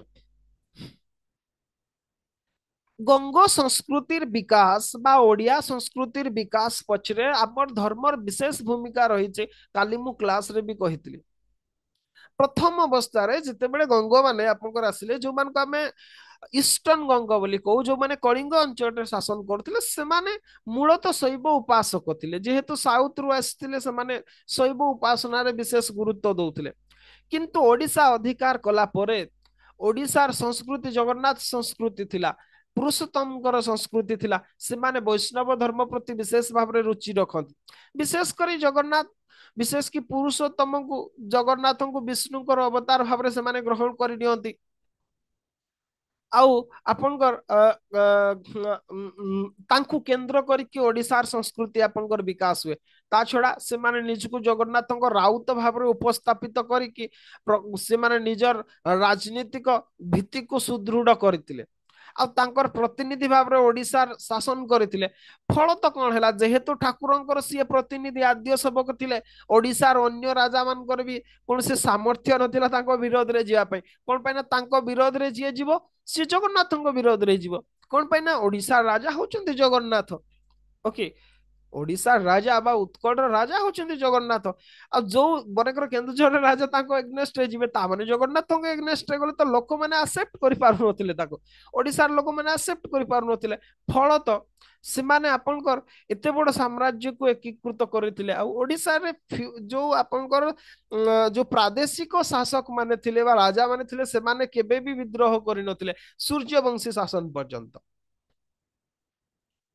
ଓକେ, ତ ତାଙ୍କର ଯୋଉ ଆସନ ଥିଲା, ସିଂହାସନ ସେଥିପାଇଁ ସୁରକ୍ଷିତ ଥିଲା। ଆମେ କୌଣସି ପ୍ରକାର ବିଦ୍ରୋହ ଦେଖିବାକୁ ପାଆନ୍ତି ନାହିଁ। ଜଗନ୍ନାଥଙ୍କ ପୂଜା ବିଧିରେ ବୈଷ୍ଣବ କବି ଯୋଉ ଗୀତ ଜୟଦେବ ଥିଲେ, ତାଙ୍କର ଗୀତ ଗୋବିନ୍ଦକୁ ଆବୃତ୍ତି କରାଗଲା।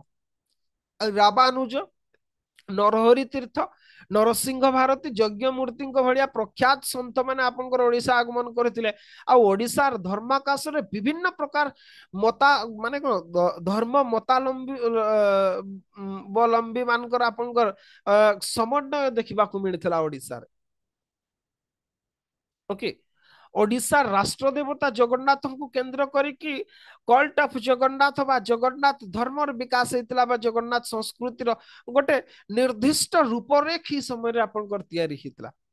ଆଉ ଧର୍ମ ସହିତ ରାଜନୀତିର ଅପୂର୍ବ ସମନ୍ୱୟ ଆମେ ଦେଖିବାକୁ ପାଇଥିଲେ, ଯୋଉଥିପାଇଁ କି ସମ୍ବିଧାନର ଆପଣଙ୍କର କନଷ୍ଟିଟ୍ୟୁସନରେ ପର୍ଟିକୁଲାରଲି କନଷ୍ଟିଟ୍ୟୁସନର କପିଟା ଏଠି ଅଛି କି ଆପଣଙ୍କର ଜଷ୍ଟ ଟିକେ, ହଁ, କନଷ୍ଟିଟ୍ୟୁସନ ତିଆରି ହେଲା ବେଳକୁ ଆପଣଙ୍କର ସିକୁଲାର ଶବ୍ଦ କେବେ ବି ବ୍ୟବହାର କରିବା ପାଇଁ କାହାରି ବି ଇଚ୍ଛା ନଥିଲା। ସିକୁଲାର ଶବ୍ଦକୁ ନେଇକି ଡିବେଟ ହିଁ ହେଇନଥିଲା, ଆପଣଙ୍କ ଫ୍ରିଡମ ଅଫ ରିଲିଜିୟନକୁ ନେଇକି ହେଇଥିଲା। ପର୍ଟିକୁଲାରଲି କଥା କଣ କି, ଯୋଉ ସିକୁଲାର ଯୋଉ ଶବ୍ଦଟା, ସିକୁଲାର ହଉଛି ରାଜନୀତି ଆଉ ଧର୍ମକୁ ଅଲଗା କରିଥାଏ। Okay, complete separation of state and religion, ତାକୁ ହିଁ ସିକୁଲାରିଜିମ କୁହାଯାଏ। ଆଉ ଭାରତର ଲୋକମାନେ ଜାଣିଥିଲେ, ଭାରତୀୟ ଲୋକମାନଙ୍କର ଅସ୍ଥି ମଜ୍ଜାଗତ ଏମିତି ଭାବରେ ଧର୍ମ ଯେ ସେମାନେ କେବେ ବି ସେପାରେସନ କରିପାରିବେନି, ଷ୍ଟେଟ ଆଉ ରିଲିଜିୟନ କେବେ ବି ସେପାରେଟ ହେଇପାରିବେ। ସେଇଥିପାଇଁ ସମ୍ବିଧାନର ନିର୍ମାତା ମାନେ, କନଷ୍ଟିଟ୍ୟୁସନର ଫୋର ଫାଦର ମାନେ ଆପଣଙ୍କର ସମ୍ବିଧାନକୁ ଯଦି କହିବା ଆମେ ଧର୍ମ ନିରପେକ୍ଷ ନୁହଁ, ସିକୁଲାରିଜିମ ର ଶବ୍ଦର ଅର୍ଥ ଧର୍ମ ନିରପେକ୍ଷ ନୁହଁ, ସେଟା ଭୁଲ ଧାରଣା ଆପଣ ମାନଙ୍କ ଭିତରେ ସବୁ ଅଛି। ସିକୁଲାରିଜିମ ଶବ୍ଦର ଅର୍ଥ ଧର୍ମ ନିରପେକ୍ଷ ନୁହଁ। ଧର୍ମ ନିରପେକ୍ଷ କୋଉ ଲୋକ ଆପଣଙ୍କର ନ୍ୟୁଟ୍ରାଲ ହେଇପାରିବ ଧର୍ମଗତ? ମତେ କହିଲେ ଗୋଟେ ଷ୍ଟେଟ କୁହନ୍ତୁ ଯୋଉଥିରେ କି ଜଣେ ଶାସନର ମୁଖ୍ୟ ବା ଗଭର୍ଣ୍ଣମେଣ୍ଟ ଆପଣଙ୍କର ନିରପେକ୍ଷ ରହିପାରିବ। ଆପଣଙ୍କର ଧର୍ମ ନିରପେକ୍ଷ ଅର୍ଥ କଣ? ଧର୍ମ ନିରପେକ୍ଷ ଜଣେ କେବେ ବି ରହିପାରିବ ନାହିଁ। ଓକେ, ସେଟା ପସିବୁଲ ନୁହଁ, ଇମ୍ପସିବଲ। ମଣିଷ ବଞ୍ଚିବା ପାଇଁ ଭଗବାନଙ୍କର ଆବଶ୍ୟକତା ଅଛି, ସମସ୍ତଙ୍କ ପାଇଁ ଆବଶ୍ୟକତା ଅଛି, ପ୍ରତ୍ୟେକ ମୁହୂର୍ତ୍ତରେ ସେ ପୂଜା କରେ। ଆଉ ଷ୍ଟେଟ କେମିତି ଅଲଗା ହେଇପାରିବ ଆପଣଙ୍କର? ସିକୁଲାରିଜିମ ର ଅର୍ଥ ହଉଛି କମ୍ପ୍ଲିଟ ସେପାରେସନ ଅଫ ଷ୍ଟେଟ। ଆପଣ ଜାଣିଛନ୍ତି ସିକୁଲାରିଜିମ ଶବ୍ଦ କୋଉଠୁ ବାହାରିଥିଲା? ୟାକୁ ନେଇକି ଭ୍ରାନ୍ତ ଧାରଣା ଭାରତୀୟ ଆମର କଣ କି, ଗୋଟେ କଥା ମୁଁ ଫ୍ରାଙ୍କ ଟୁ ସେ, ପ୍ରିଏମ୍ବୁଲ ରେ କୋଉଠି କଣ ମୂଳରେ ଲେଖା ହେଇଥିଲା ଆପଣଙ୍କ, ସେଟା ତ ଏମରଜେନ୍ସି ସମୟରେ ସିକୁଲାରିଜିମ, ସୋସିଆଲିଜିମ ଆଉ ଇଣ୍ଟିଗ୍ରେଟି ଶବ୍ଦ ଆଡ କରାଗଲା ସିକୁଲାରିଜିମ ରେ। ସିକୁଲାରିଜିମ ସେତେବେଳେ ଆଡ କରାଗଲା ଆପଣଙ୍କ, ସିକୁଲାରିଜିମ ମୂଳ ଶବ୍ଦ ନଥିଲା। ସିକୁଲାରିଜିମ ଶବ୍ଦ ଆଡ କରିବା ପାଇଁ କନଷ୍ଟିଟ୍ୟୁସନ ର ଫୋର ଫାଦର ମାନେ ଚାହୁଁନଥିଲେ ଆପଣଙ୍କର। ଓକେ, ଏଇଟା ମୋର ଭାରତ ଗୋଟେ ଧର୍ମୀୟ ରାଷ୍ଟ୍ର ହିଁ ଥିଲା। ସେଇଥିପାଇଁ ଆପଣଙ୍କର ଭାରତର ରାଜା, ଧର୍ମ କହିଲେ କଣ? ଧର୍ମ ମାନେ ସୁଶାସନ କୁହାଯାଏ। ଧର୍ମ କହିଲେ ହିନ୍ଦୁ ମୁସଲିମ ଏଗୁଡା ଏଗୁଡା କଣ ଧର୍ମ? ଏଗୁଡା ହଉଛି ଗୋଷ୍ଠୀ। ଏଗୁଡା ଗୋଷ୍ଠୀ ନିରପେକ୍ଷ ଆପଣ କହିପାରିବେ, ସେଟା ବେଟର ହବ। ଧର୍ମ ନିରପେକ୍ଷ ନୁହଁ। ମଣିଷର ଧର୍ମ ହଉଛି ତାର ଡ୍ୟୁଟି, ଡ୍ୟୁଟି ଇଜ ଆପଣଙ୍କର ରିଲିଜିୟନ, ରିଲିଜିୟନ ଏଗୁଡା ହଉଛି ୱେଷ୍ଟର୍ଣ୍ଣ କନସେପ୍ଟ। ସିକୁଲାର ଶବ୍ଦର ଅରିଜିନ ଆପଣଙ୍କର ହୁଏ ଫ୍ରେଞ୍ଚ ରିଭଲ୍ୟୁସନ ସମୟରେ। ଏଇଟା ଇଣ୍ଡିଆନ କନସେପ୍ଟ ହିଁ ନୁହଁ, ଆପଣ ଜାଣିଥାନ୍ତୁ। ଏଇଟା ଫ୍ରେଞ୍ଚ ରିଭଲ୍ୟୁସନ ରୁ, ଫ୍ରେଞ୍ଚ ରିଭଲ୍ୟୁସନ ରୁ ଆପଣଙ୍କର ସିକୁଲାରିଜିମ ଶବ୍ଦର ଜନ୍ମ ହୁଏ। ସିକୁଲାରିଜିମ ଆପଣ ଜାଣିଥିବେ ୟୁରୋପରେ ରେନେସାଁ ପରବର୍ତ୍ତୀ ପର୍ଯ୍ୟାୟରେ ଆପଣଙ୍କର କଣ ହେଲା, ରିଫର୍ମେସନ ହେଲା। ୱାର୍ଲଡ ହିଷ୍ଟ୍ରି କୁ ଟିକେ ଆସିବା। ଓକେ, ରିଫର୍ମେସନ ହୁଏ ବା ଆପଣଙ୍କର ଯଦି କହିବା ଯୋଉଟାକୁ ମାର୍ଟିନ ଲୁଥର କିଙ୍ଗଙ୍କ ଦ୍ଵାରା, ୱାର୍ଲଡ ହିଷ୍ଟ୍ରି ଅଛି ଏଗୁଡା, Martin Luther king Martin Luther king द्वारा आंदोलन हुए चर्च रे जो प्रकार आपनकर सेते कुसंस्कार भरिक रहला के सेते बेले एबे नो इंडिया रे आसे कि कुसंस्कार प्रचार करछन्ती मिशनरीज गुडा जते झाड़ फुंक करिक जो निरीह आदिवासी लोक गुडा को विभिन्न प्रकार प्रलोभित करिक से माने धर्म परिवर्तन करछन्ती कंप्लीट बदमाश गुडा से गुडा ओके से गुडा कंप्लीट बदमाश लोक गुडा कंप्लीट से माने विभिन्न प्रकार आपन देखिबे ना जे कन्वर्टेड करथिबे ताको पचारिबे कोन पई आपन कन्वर्ट हे गेले जो आदिवासी गुडा हमें देखुछु से प्रकार लोक गुडा हमर केंदुझर जो आपन ग्राहम स्टेन्स कर जो हत्या हेतला तांकर दी पुओ को नै कि पर्टिकुलरली जो मनोहरपुर रे जो आपन जानथिबे जो दारा कोन ताको ना दारा सिंह ना को सॉरी नाटा जदि मु भूल कहूची हला मने पड़नी नाटा जे जेल रे अछंती कोन पई हेतला जानछंती सेगुड़ा ना भद्र मुखा भितरे अभद्र लोक गुड़ा सेगुड़ा सब ओके से माने आपनकर चैरिटी ना विशेष कि आपन को मु गोटे कथा कहबी दी जण पर्सनालिटी कर कंपैरिजन जणे होचंदी गोपबंधु दास आ जणे होचंदी मदर टेरेसा ओके गोपबंधु दास देखंतो दुष्ट पीड़ित मानकर सेवा पय निजर संपूर्ण जीवन को उत्सर्ग कर देले निजर पिला मान को भी आपनकर बलिदान दे गले शेषरे भी जहाँ संपत्ति उपार्जन करथिले सब ओडिसा वासी ओडिसा वासी तो नुह समग्र आपनकर विश्व पे दान देकी पड़ी गले आप सेवार मूर्तिमंत जी कि आपनकर जदि कहबा जते बेले भी सेवार इतिहास लेखा जीवो जदि सर्विस रो मु तो भाबुची गोपबंधु को बढ़िया पर्सनालिटी अब पृथ्वी रे कोठी पाइबे तांको किए नोबेल प्राइज देला आपनकर पीस रे मदर टेरेसा कोन करथुले सी ऑर्फनेज चलोते सी आपनकर जदि कहबा ए जो मिशनरीज एक्टिविटीज रो सी लीडिंग करथुले मदर टेरेसा सेवा नारे धर्म परिवर्तन करुथिले समान सी आज नोबेल प्राइज पाई के सेवार मूर्तिमंत देवी सी आपनकर ए माने होचंद ई भड़िया व्यक्तित्व माने ओके एक्जाक्टली सेमती सेगुडारे जेतिकी आपनको दुर्नीति भरिक रहितला मंदिर रे सेमती केबे भी हो नतला हां मंदिर रे देवदासी परंपरा थिला आपन जानि जे देवदासी परंपरा को नेकी ब्रिटिश माने आपनकर ब्रिटिश मान को समय देवदासी प्रथा को विलोप करा गला हमर सॉरी श्रीमंदिर रे बदे शेष देवदासी थिले कोकिल प्रभा आपन देवदासी प्रथा गोटे पवित्र परंपरा थिला हां तांकर कोन कि चर्च गुडारे जो प्रकार नॉन्स माने सब जो माने रहउतले सन्यासिनी जो माने होतले तांकर एक्सप्लॉयटेशन होतला से मान को आपन को एटा मु कहूने ऑन रिकॉर्ड अछि आपन को जी राजी हो नथिले समान को आपन को उइच हंटिंग करथिले आपन को सर्वसाधारण रे लंगळा करिकि जाळी दउतले यूरोप रे भारत रे से प्रकार परंपरा थिला कोठी आपन गोटे रिकॉर्ड देखैले कोठी अछि से जिंस सेमाने जेमती लागुथिला जे चर्च रे नॉन मान को सहित जेमती प्रकार व्यवहार करा जाए तांकू लागिला भारत रे भी मंदिर गुडारे सेमती प्रकार होतला किंतु आपण जानछथि जतिकी जण देवदासी थिले सेमाने स्वेच्छाकृत भाव रे जाउथिले आ सेमाने ठाकुरन को स्वामी भाव रे आपनकर ग्रहण करके सेमाने जाउथिले सेमाने आमर धर्म को बदनाम करिया पई पर्टिकुलरली हिंदुइज्म को भी से माने तांको सहित निजको तुलना करके आमर प्रथा परंपरा गुडा को से माने बदनाम कले ओके सेगुडा को सब बदनाम करथिले आपनकर जेमति कि निज भितर आपन लागिबो आपन एबे भी पढाउ नै कि जेमति आपन ह्यूमन राइट पढुचंती जतबेले सॉरी फंडामेंटल राइट जतबेले पढुचंती राइट एगेंस्ट एक्सप्लॉयटेशन रे देवदासी कथा आपनकर लिखा हेतबो बहिरे देखै दउछि आपन जस्ट के लक्ष्मीकांत बहिडा बाहर करछे आपनकर मु आपको देखौची फंडामेंटल राइट रे केमती भाव रे शब्द से माने व्यवहार करा जायछि तांकर जदि कहिबा राइट एगेंस्ट एक्सप्लॉयटेशन रे ओके आपनकर लेखा है prohibition of trafficking in human being and force labour सेतिर आपनकर जदि कहिबा क्लोज सी रे देवदासी कथा लेखा है देवदासी गोटा फोर्स लेबर थिला ओके सेटा एक्सप्लॉयटेशन थिला कि निजे जाउथिले ओके जो मान आपण मीराबाई को एक्सप्लॉयटेशन करा जायतिला सेति पे सी आपनकर सन्यासी ने गेले सी पूरा राज आपनकर जदी कहबा सी जने राजपूत कन्या थिले सी आपनकर जने राजपूत कर आपनकर स्त्री थिले सी आपनकर महारानी ही दांते सी सन्यासी ने गेले ताको एक्सप्लॉयटेशन करा गला श्री चैतन्य को एक्सप्लॉयटेशन करके सन्यासी गेले सी आपनकर फाइनली जदी कहबा आपनकर विवेकानंद तांको एक्सप्लॉयटेशन करागला से सन्यासी हो गले भारत रे सन्यासी हेबार परंपरा सन्यासिनी हेबार परंपरा बहुत पूर्वरु आ स्वच्छाकृत भाव रे लोक माने होतले देवदासी परंपरा भी सेमती गोटे परंपरा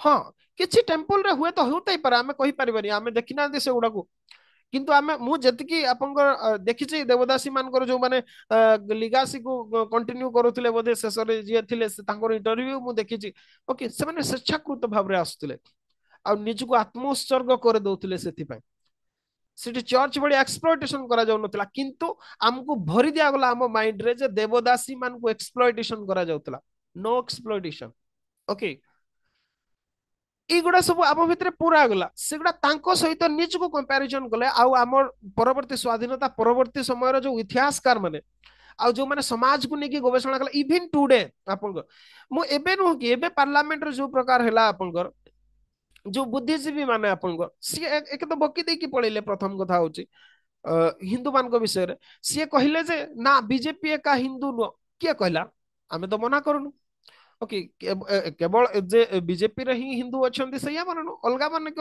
पाखरे भी अछंती किंतु हिंदू अर्थर माने को हिंदू निज को प्रोटेक्शन करिवार तार अधिकार नहीं तमे हिंदू मान को कन्वर्टन करि चलथिबो तांको ऊपर अत्याचार करथिबो से निज को तो विरोध करिवार भी तार अधिकार नहीं अथच आज सिकुलारिज्म शब्द जदि आड़ आप केते केस अच्छे आप जानी ना आप पीएम बक्सिंग बही पढ़ु पीएम बक्सिंग कौन आप सुभाष कश्यप आवर कन्स्टिट्यूशन पढ़ु जापर से सिकुलारिज्म शब्द कहीं आड करा कन्स्टिट्यूशन कन्स्टिट्यूशन असेंबली रे कौन होतला ए ख्रिस्टियन मिशनरी ऑर्गेनाइजेशन गुडा केमती भाव रे प्रेशर करके आपनकर आ गोटे आर्टिकल मु कहूची ओके जीएस पाठ भी हे जो जेहेतु अछंती आ गोटे आर्टिकल मु कहूची आपनकर फंडामेंटल राइट रो आ गोटे आर्टिकल कहूची ओके एमानकर कला कारनामा आपन जानले आश्चर्य हेबे आ जेतेबेले सब जानि जिबे ना आपन को गोटे प्रकार हार्ट आसी जिवो आपन आ सेटा को बंचिबा पे से माने सब बडे भूल कथाटा को आपनकर बारंबार कही कही कि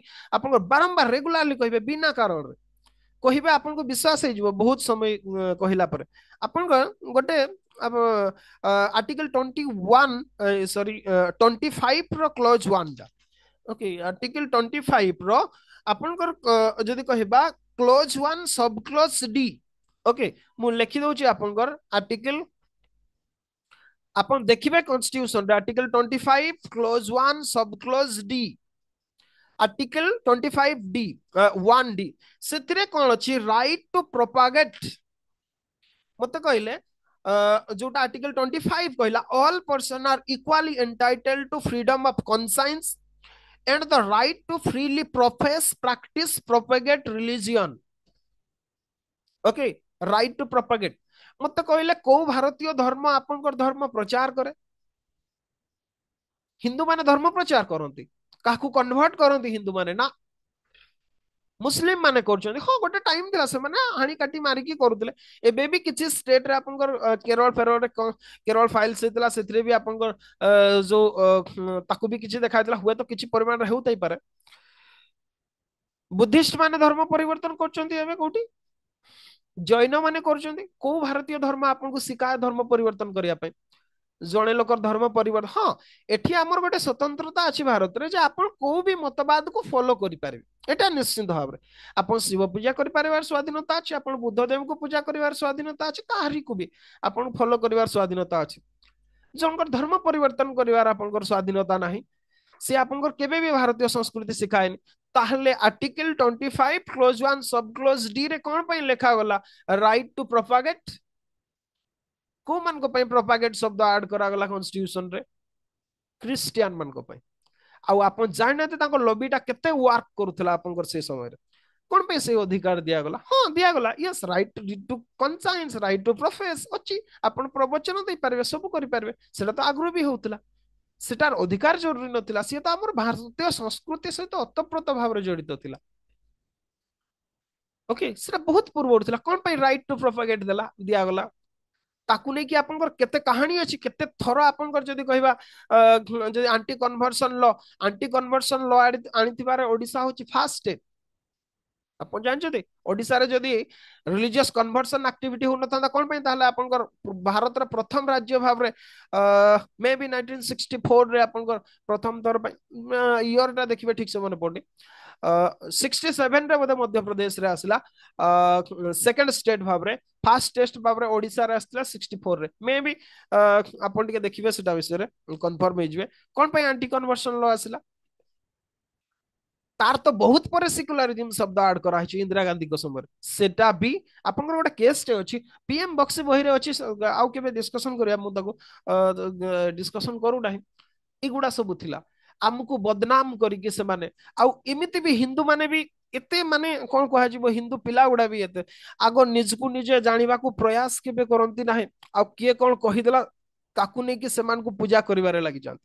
ଆଉ ସତ କହିଲେ ସେମାନଙ୍କର ସଠିକ ଲୋକମାନଙ୍କ ସହିତ ସେମାନେ ଡିସ୍କସନ କରିବେନି ତ, ଆପଣଙ୍କର ପର୍ଟିକୁଲାରଲି ମୁଁ କହୁଛି କିଛି ଜେଏନୟୁ ବ୍ରିଗେଡ ଅଛନ୍ତି, ଆପଣଙ୍କ ଜେଏନୟୁ ର ଆକ୍ଚୁଆଲି କଣ କିଛି ସବଜେକ୍ଟର ଲୋକ ବଦମାସ ଅଛନ୍ତି, ଯେମିତି ହିଷ୍ଟ୍ରି ହେଲା, ପଲ ସାଇନ୍ସ ହେଲା, ଆହୁରି ବି ଏମିତି କିଛି ବିଶେଷ କି ସେଇଗୁଡା ଲୋକ ଗୁଡା ଆପଣଙ୍କର ବଦମାସ, ସେମାନେ ଗୋଟେ ପୁରା ଅଲଗା ନିଶାରେ ହିଁ ସେମାନେ ଥିବେ, ଆଉ ଆପଣ ତାଙ୍କ ସହିତ ଡିସ୍କସନ କରନ୍ତୁ ଆପଣଙ୍କ ସହିତ ସେମାନେ ଡିସ୍କସନ କରିବେନି, ଆଲୋଚନା କରିବେନି, ସେମାନେ ଆପଣଙ୍କ ସହିତ ଭାଗ ନେବେନି କେବେ, କାରଣ ଜାଣିଛନ୍ତି ସେମାନଙ୍କର ୱିକନେସ ଗୁଡା ପଦାକୁ ଆସିବ, ବିନା ପ୍ରମାଣରେ ସେମାନେ କଥାବାର୍ତ୍ତା କରନ୍ତି। ଓକେ, ଯାହା ବି ହଉ, ଆମେ ଆସିବା ସିକୁଲାର ଶବ୍ଦରେ ଥିଲେ, ଆମେ ଯୋଉ କଥାଟା ଡିସ୍କସନ କରୁଥିଲେ, ଆମେ ରିଫର୍ମେସନ ପିରିୟଡରେ ମାର୍ଟିନ ଲୁଥର କିଙ୍ଗ ଆପଣଙ୍କର ଆୱାଜ ଉଠେଇଥିଲେ ଯେ ଚର୍ଚ୍ଚରେ ସବୁ ଏଗୁଡା ହଉଛି, ରେଜଲ୍ଟ ୟୁରୋପିଆନ ଚର୍ଚ୍ଚ ଆପଣଙ୍କର ଦି ଭାଗରେ ଡିଭାଇଡ ହେଇଗଲା, ଗୋଟେ ହଉଛି ପ୍ରୋଟେଷ୍ଟାଣ୍ଟ, ପ୍ରୋଟେଷ୍ଟାଣ୍ଟ ଯୋଉମାନେ ମାର୍ଟିନ ଲୁଥରଙ୍କର ଅନୁସରଣକାରୀ ଥିଲେ, ଆଉ ଥିଲେ କ୍ୟାଥୋଲିକ। ଓକେ, କ୍ୟାଥୋଲିକ ଏମିତି ଭାବରେ ଦି ଭାଗରେ ଡିଭାଇଡ ହେଇଗଲା। କ୍ୟାଥୋଲିକ ମାନେ ଯୋଉମାନେ ଯୋଉ ରୋମ ର ଚର୍ଚ୍ଚ ଯିଏ ପପ୍ କୁ ଅନୁସରଣ କରୁଥିଲେ, ପ୍ରୋଟେଷ୍ଟାଣ୍ଟ ଯୋଉମାନେ ତାଙ୍କର ବିରୋଧରେ ଆସିକି ଛିଡା ହେଇକି ନୂଆ ଚର୍ଚ୍ଚ ଫାଉଣ୍ଡେସନ କରିଥିଲେ। ରେଜଲ୍ଟ କଣ ହେଲା, ସମଗ୍ର ୟୁରୋପ ଦୁଇ ଭାଗରେ ବିଭକ୍ତ ହେଇଗଲା, ଅଧା ପ୍ରୋଟେଷ୍ଟାଣ୍ଟ ହେଇଗଲେ, ଅଧା କ୍ୟାଥୋଲିକ ହେଇଗଲେ। ଏପଟେ ଫ୍ରେଞ୍ଚ ରିଭଲ୍ୟୁସନ, ଆମେରିକାନ ରିଭଲ୍ୟୁସନ ପରେ ପରେ ଫ୍ରେଞ୍ଚ ର ଯୋଉ ସୈନିକ ମାନେ ଭାଗ ନେଇକି ଫେରିଥିଲେ, ସେମାନେ ଦେଖିଲେ ଯେ ଫ୍ରେଞ୍ଚ ସୋସାଇଟିରେ ବି ସେତେବେଳେ ଷୋଡଶ ଲୁଇ ଶାସନ କରୁଥାନ୍ତି, ଲୁଇସ 16, ତାଙ୍କୁ ଲାଗିଲା ଯେ ଏଠି ବି ପରିବର୍ତ୍ତନ ହେବା ଦରକାର, ଏଠି ବି ଗଣରାଜ୍ୟ ପ୍ରସ୍ତୁତ ହେବା ଦରକାର, ସେଥିପାଇଁ ସେମାନେ ଆନ୍ଦୋଳନ କରିବା ଆରମ୍ଭ କଲେ। କିନ୍ତୁ ରାଜାଙ୍କ ବିରୋଧରେ ଗଲା ସମୟରେ ସେମାନେ ଲକ୍ଷ୍ୟ କଲେ ଯେ ଲୋକମାନେ ତ ନିଜେ ଭାଗ ଭାଗ ହେଇକି ଅଛନ୍ତି ଧର୍ମ ନାଁରେ, ଅଧା ପ୍ରୋଟେଷ୍ଟାଣ୍ଟ ହେଇଛନ୍ତି, ଅଧା କ୍ୟାଥୋଲିକ ହେଇଛନ୍ତି, ନିଜ ନିଜ ଭିତରେ ଆପଣଙ୍କ ସିଭିଲ ୱାର ଚାଲିଛି, ଲୋକମାନଙ୍କୁ ଏକାଠି କେମିତି କରାଯିବ। ସେତେବେଳେ ସେ ରିଭଲ୍ୟୁସନାରୀ ମାନେ ଡିସାଇଡ କଲେ, ଆଉ ନୂଆ ଶବ୍ଦ ଗୋଟେ ବାହାରିଲା ଯୋଉଟା ହଉଛି ସିକୁଲାର। ସେମାନେ କହିଲେ ଯେ ଆମେ ଗୋଟେ କାମ କରିବା, ଆମ ଭିତରେ ତ ଏ ଯୋଉ ଲଢେଇଟା ସରିବନି, କଣ ପାଇଁ ନା କ୍ୟାଥୋଲିକ ପ୍ରୋଟେଷ୍ଟାଣ୍ଟ ଲଢେଇ ସରିବ କେମିତି, ଯଦି ବା କ୍ୟାଥୋଲିକ ମାନେ ପରବର୍ତ୍ତୀ ପର୍ଯ୍ୟାୟରେ କାଉଣ୍ଟର ରିଫର୍ମେସନ କରିଥିଲେ ନିଜକୁ ସୁଧାରିବା ପାଇଁ, କିନ୍ତୁ ଷ୍ଟିଲ ସିଏ ବିଶେଷ ଫଳପ୍ରଦ ନଥିଲା।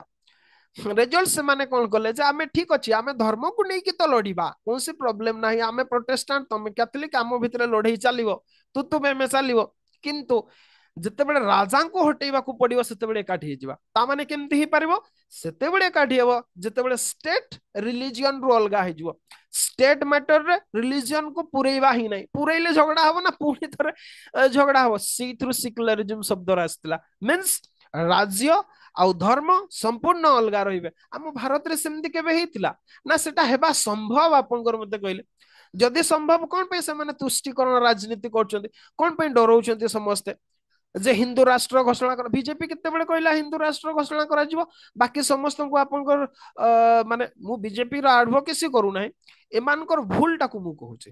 ଓକେ, ହଁ ସେମାନେ ହିନ୍ଦୁ ରାଷ୍ଟ୍ର କଥା କୁହନ୍ତି, ସାଭରକର ବି କହିଥିଲେ, କିନ୍ତୁ ସେଥିରେ ଆପଣଙ୍କର ଗୋଟେ ମୁସଲିମ ରାଷ୍ଟ୍ରରେ, ଗୋଟେ ଇସଲାମିକ ରାଷ୍ଟ୍ରରେ, ଜାଣିଛନ୍ତି ଗୋଟେ ଇସଲାମିକ ଷ୍ଟେଟରେ ଜଣେ ନନ୍ ଇସଲାମିକ ଲୋକ ହେଡ୍ ଅଫ ଦ ଷ୍ଟେଟ ହେଇପାରିବନି, ସେମାନଙ୍କୁ ଆପଣଙ୍କ ସିଟିଜେନ ଭାବରେ, ଗୋଟେ ଇସଲାମିକ ଷ୍ଟେଟରେ ସିଟିଜେନ ଭାବରେ ଟ୍ରିଟମେଣ୍ଟ କରାଯାଏ ନାହିଁ, ଯୋଉଥିପାଇଁ ତ ପାକିସ୍ତାନରେ ଅଧା ହେଇଗଲେଣି, ଆପଣଙ୍କର ବାଂଲାଦେଶରେ ଆଜି ସରିଗଲେଣି ଆପଣଙ୍କର, କଣ ପାଇଁ ବାଂଲାଦେଶରେ କୁଆଡେ ଗଲେ ସବୁ ଲୋକମାନେ, ସେଦିନ ଦୁର୍ଗା ପୂଜାରେ ଲାଷ୍ଟ ଇୟର ବାଂଲାଦେଶରେ କଣ ହେଇଥିଲା ଇମାଜିନ କରୁଛନ୍ତି, ଗୋଟେ ଦୁର୍ଗା ମଣ୍ଡପରେ ତାଙ୍କର ସେଇ ଏରିଆର ଯିଏ କାଜୀ ଥିଲେ ସିଏ ନିଜେ ଆଣିକି କୋରାନକୁ ରଖିଦେଇକି ଆପଣଙ୍କର ତାଙ୍କ ଲୋକ ପଠେଇକି ରଖିଦେଇକି ଆପଣଙ୍କର କୋରାନକୁ ଅପମାନିତ କରାହେଲା ବୋଲି ସେ ମୂର୍ତ୍ତି ଭାଙ୍ଗିଲେ, ଲୋକମାନଙ୍କୁ ହତ୍ୟା କଲେ, ମାରି ଚାଲିଲେ, କାଟି ଚାଲିଲେ, ଶେଷରେ ଇନଭେଷ୍ଟିଗେସନରୁ ଜଣାଗଲା ସେମାନେ ନିଜେ ରଖିଥିଲେ, କଣ ପାଇଁ ସେମିତି କରୁଥିଲେ।